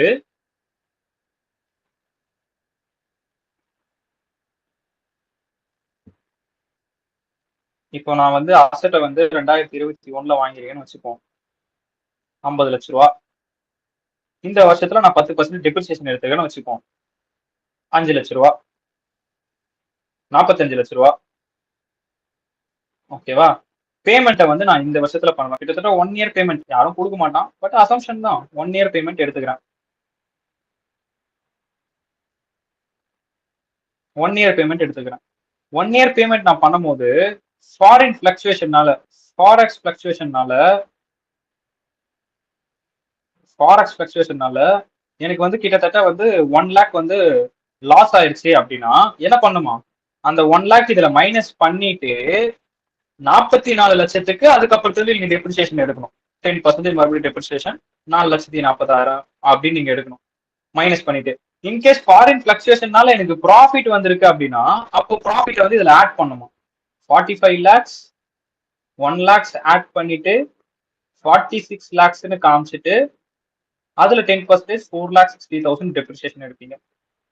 டெப்ரிசியேஷன் புரிஞ்சுதா? ஃபாரின் ஃபிளக்சுவேஷன் எங்க ஆட் பண்ணணும்னு இப்போ போயிட்டு அந்த பாயிண்ட் படிங்க, ட்ரீட்மெண்ட் படிங்க. இது புரிஞ்சுதா? இங்க போட்டிருக்க சம் புரிஞ்சுதா? எப்படி அதை ஆட் பண்ணணும், எப்படி அதை லிஸ்ட் பண்ணணும் புரிஞ்சா. ஃபாரெக்ஸ் ஃபிளக்சுவேஷன் நான் எங்க எடுத்து வந்து லிஸ்ட் பண்ண, எங்க எடுத்து வந்து ஆட் பண்ணேன், டெப்ரிசியேஷன் கொடுத்தது போக இருக்கக்கூடிய ஆக்சுவல் காஸ்ட்ல கொண்டு வந்து நான் என்ன பண்ணேன், ஆட் ஆர் டிடெக்ட் பண்ணேன் பேஸ்ட் ஆன் ஃபிளக்சுவேஷன் பேஸ் பண்ணி ஆக்சுவல் காஸ்ட் கூட. கரெக்டா? ஸோ இப்போ போயிட்டு அந்த ட்ரீட்மெண்ட் பாயிண்ட் படிச்சு பாருங்க. என்ன பண்ணுமா, irrespective of the method of accounting, நீங்க என்ன வேணா அக்கௌண்டிங் யூஸ் பண்ணிக்கோங்க, shall be added to or deduct from actual cost. actual cost என்ன, as reduced by depreciation already claimed. Already claim பண்ண டெப்ரிசியேஷன் ரெடியூஸ் பண்ணி வர காஸ்ட்ல இதை நான் ரிடியூஸோ இல்ல ஆடோ இல்ல டிடக்டோ பண்ணணும் அப்படின்னு சொல்லியிருக்கான் ட்ரீட்மெண்ட். அண்டர்ஸ்டாண்ட் ஆச்சா?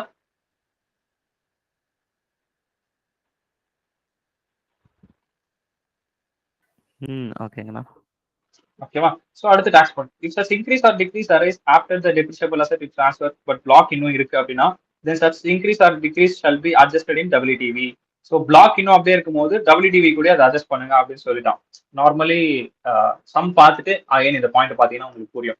ஒரு பாயிண்ட்டும் நம்ம சம் வைஸ் பார்த்துட்டு அதுக்கப்புறம் அந்த பாயிண்ட் வச்சு பார்த்தோம் அப்படின்னா புரியும். WDVலே அதை அட்ஜஸ்ட் பண்ண சொல்றான். மேலே சொன்ன அதே பாயிண்ட் தான், மற்றபடி வேற எதுவும் இல்லை.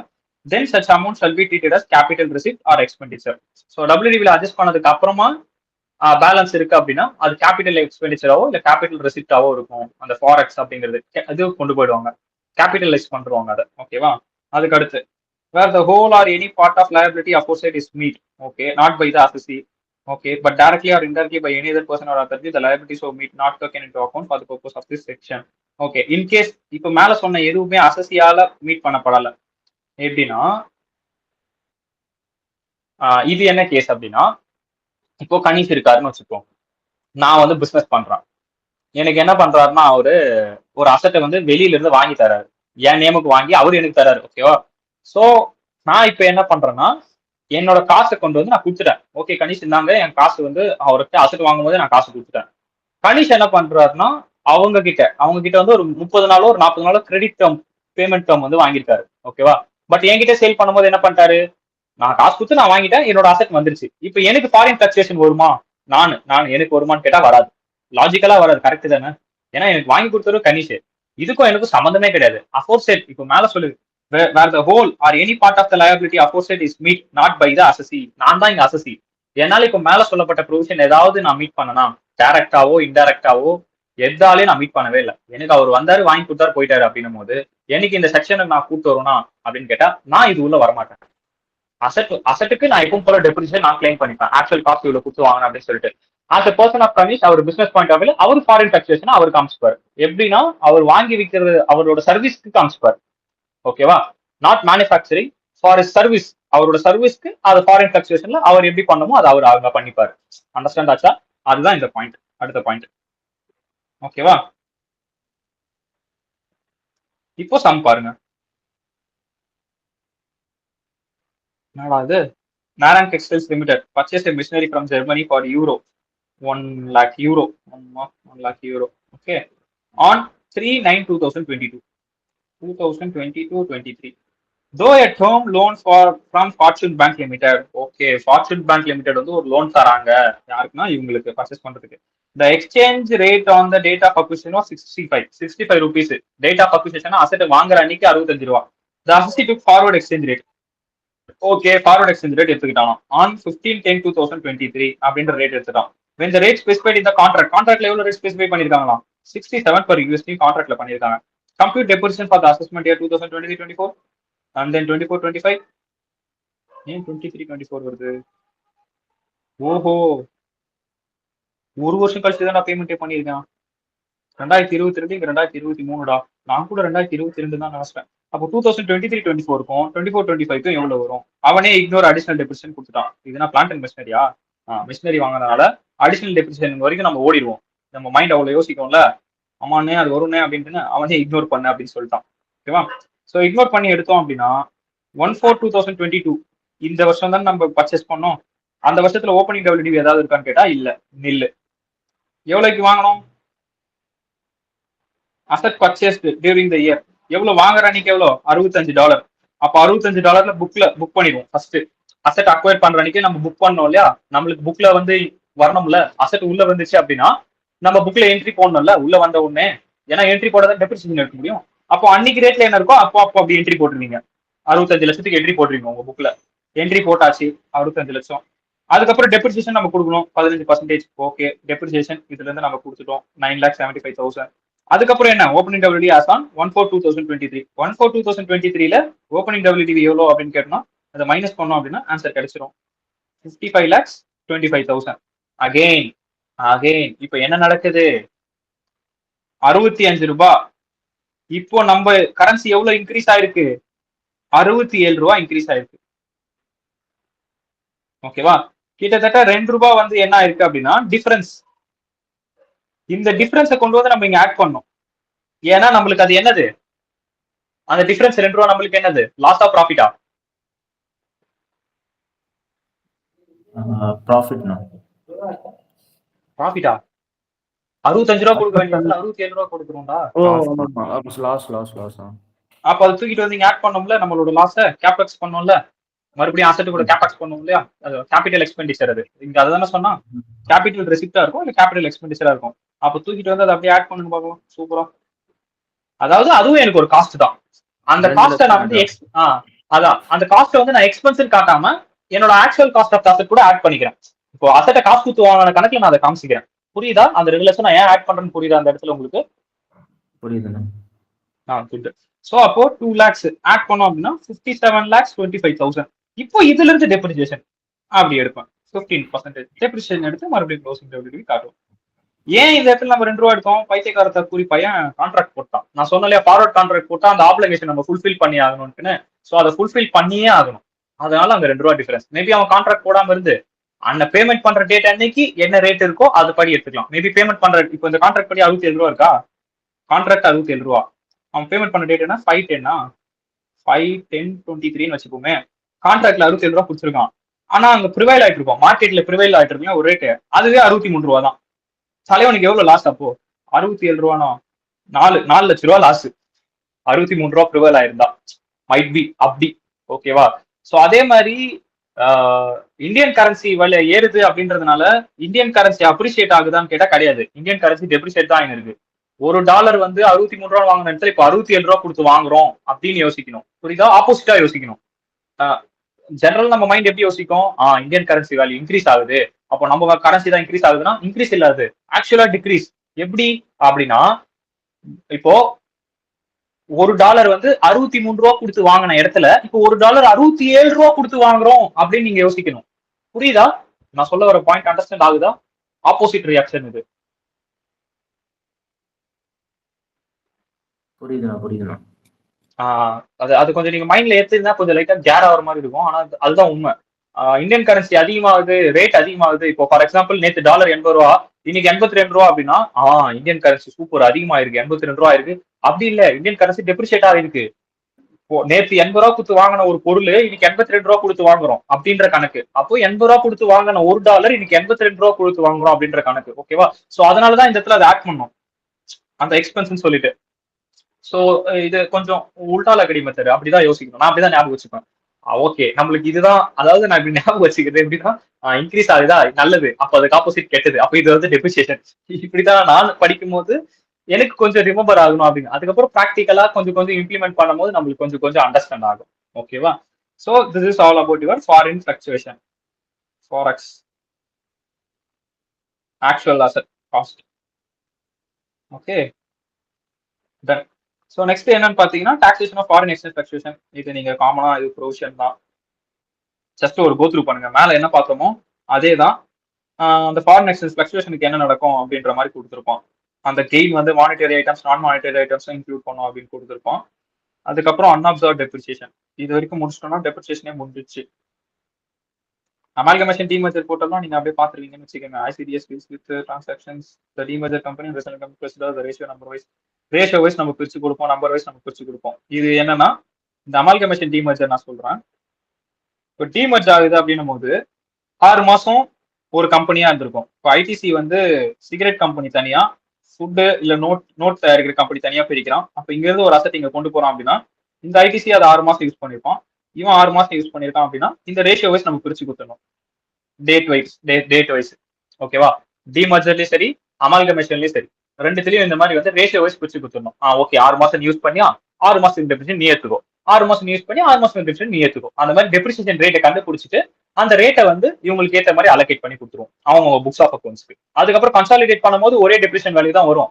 But as per books of accounts பிரிக்கணும் அப்படின்றதுக்காக ரேஷியோ வைஸ் பிரிப்போம். அதுதான் இங்க கொடுத்துருப்போம். ரேஷியோ நான் எப்படி மந்த் சொன்னேன், அவன் நம்பர் ஆஃப் டேஸ் வச்சு பிரிக்கிறேன்னு சொல்லிட்டான். ஓகேவா, அவ்வளவுதான்.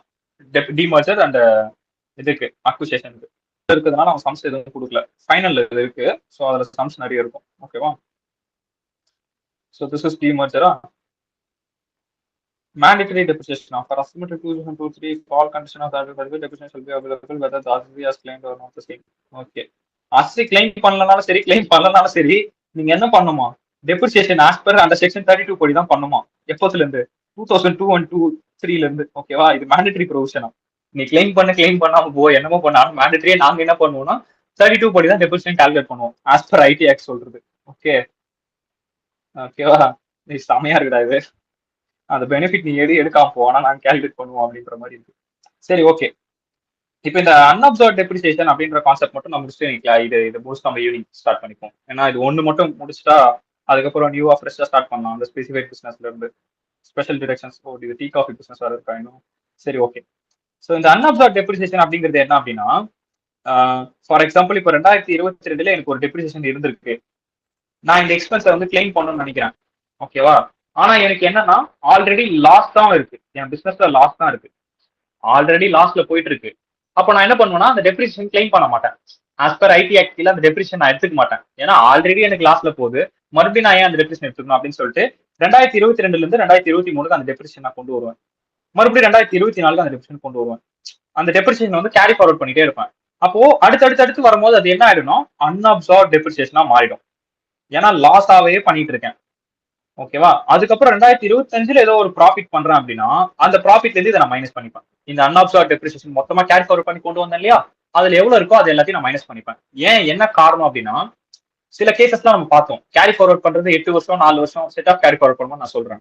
சில கேசஸ்லாம் 8 வருஷம் வரைக்கும் கேரி ஃபார்வர்ட் பண்ணிக்கலாம், 4 வருஷம் வரைக்கும் கேரி ஃபார்வர்ட் பண்ணிக்கலாம். ஹவுஸ் ப்ராப்பர்ட்டி படிக்கும்போது நான் ஒன்று சொன்னேன், 2 லட்சம் வரைக்கும் உங்களோட லாஸை நீங்க கேரி ஃபார்வர்ட் பண்ணிக்கலாம் அப் டு 8 இயர்ஸ் வரைக்கும் அப்படின்ற மாதிரி நான் ஒரு பாயிண்ட் சொன்னேன், ஞாபகம் இருக்கா. ஆனா அன்அப்சர்வ் டெப்ரிசியேஷன் இன்ஃபினிட் பீரியடுக்கு உங்களால கேரி ஃபார்வர்ட் பண்ணிக்க முடியும். இன்ஃபினிட் பீரியட், உங்க பிசினஸ் வந்து எப்போ முடியுதோ அப்போ வரைக்கும் நீங்க தூக்கிட்டு போகலாம் அன்அப்சர்வ் டெப்ரிசியேஷன் தூக்கிட்டு போயிட்டே இருக்கலாம். சோ அதுதான் வந்து இந்த இதில் சொல்றோம்.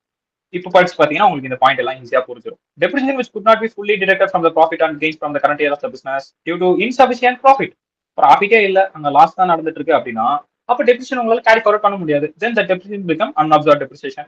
The unabsorbed depreciation can be deducted from the income under any other head except with casual income and salaries. எந்த ஹெட்ல வேணா கொண்டு போய் பண்ணிக்கலாம். கேஷுவல் இன்கம்லயும் சேலரிஸ்லயும் தவிர்த்து. கேஷுவல் இன்கம் எதுல வரும், ஐஎஃப்ஓஎஸ்ல வரும்.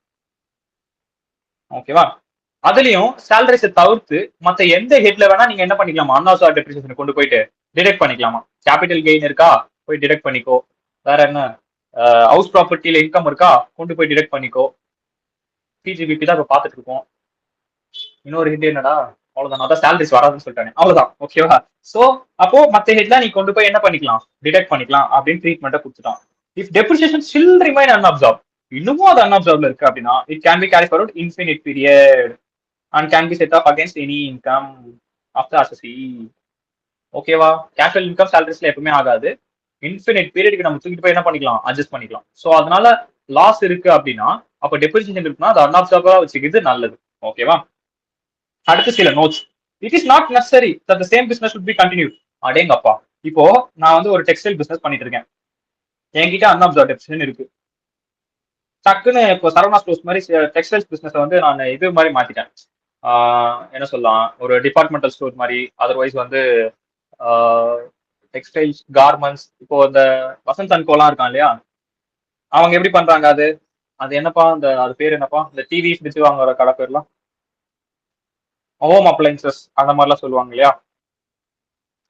அது அந்த கடை பேர் எக்ஸாக்டா என்ன சொல்லுவாங்க? இப்போ வசந்த் அண்ட் கோ இருக்குன்னா அது என்ன சொல்றாங்க, இந்த பாத்திர கடை அந்த மாதிரிலாம் சொல்லுவாங்க இல்லையா. எப்படி டிபார்ட்மெண்டல் ஸ்டோர் இருக்கு? என்னடா முடிக்கிறீங்க, எல்லாம் தூங்கிட்டீங்களா? மங்களன் மங்களானா? அது பேர் அது வந்து பேருடாமா.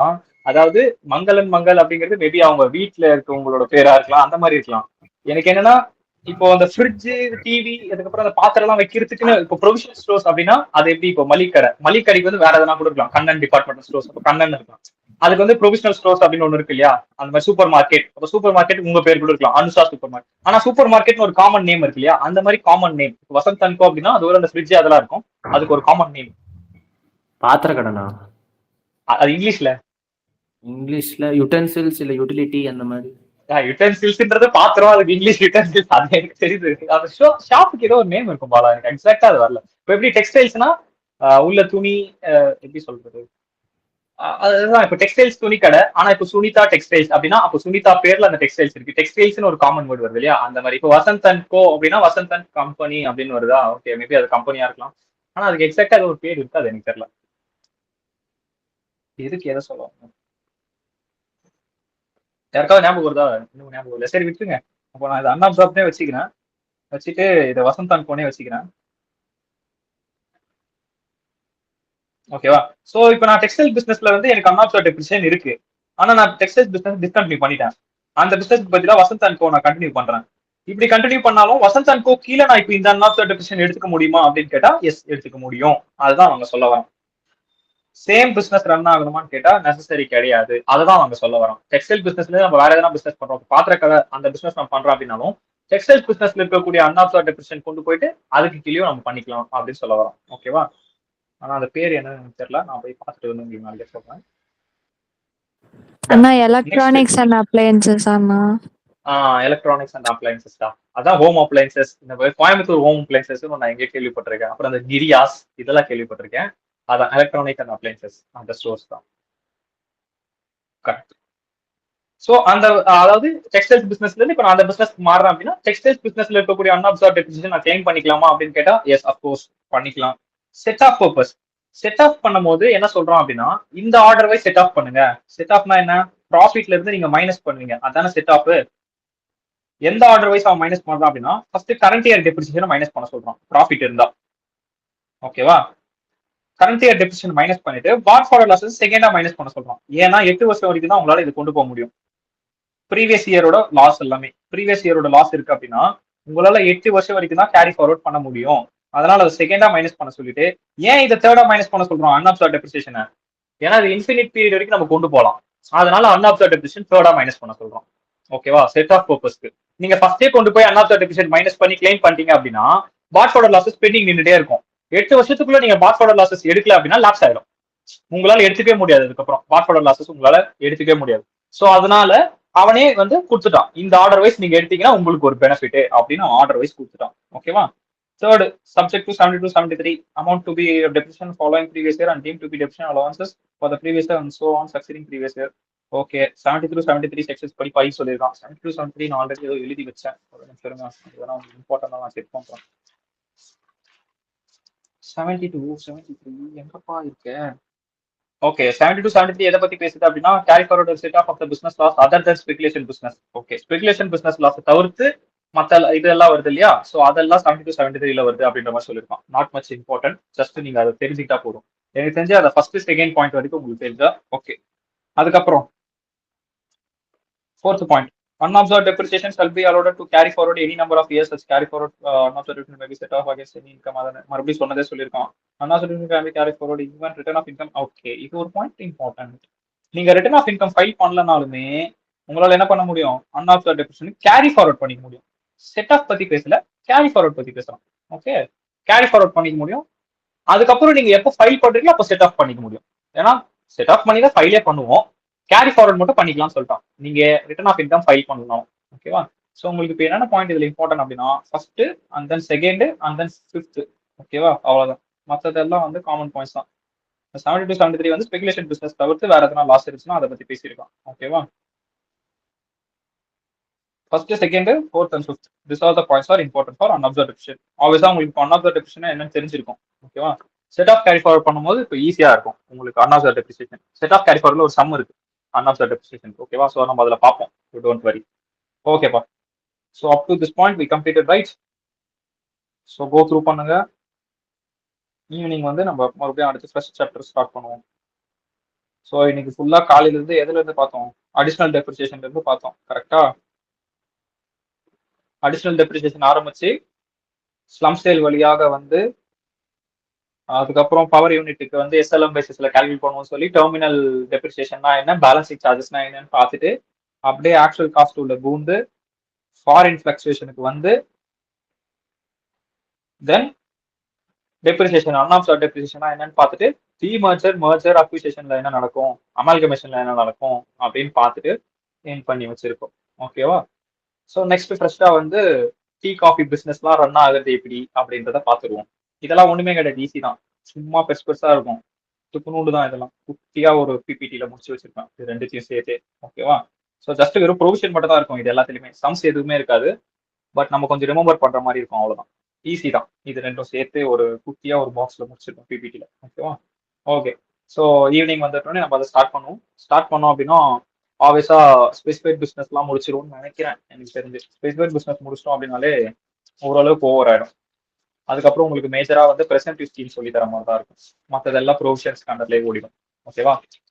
ஓகே, போயிட்டு வந்து கோ த்ரூ பண்ணுங்க, விட்டுற வேண்டாம். இப்பயே படிச்சு முடிச்சிட்டீங்கன்னா கொஞ்சம் ஈஸியா இருக்கும், அடுத்தடுத்து போகும்போது கொஞ்சம் ஈஸியா இருக்கும். ஓகேவா? ஓகேப்பா. Any other doubts? இல்லைண்ணா. ஓகே இல்லைண்ணா. ஓகே. ஸோ கோ த்ரூ பண்ணுங்க, கோ த்ரூ பண்ணிட்டு டவுட் இருந்தால் கேளுங்க. Then will wind up our session. Thanks for your coming and thanks for your patience. 7 மணிலேருந்து வந்துருக்கீங்களா? 7 மணிலேருந்து வந்ததுக்கு ரொம்ப தேங்க்ஸ். ஓகே ஓகேவா? தேங்க்யூண்ணா. தேங்க்யூ தேங்க்யூ தேங்க்யூண்ணா. தேங்க்யூண்ணா. Thank you thank you Thank you. Thank you thank you.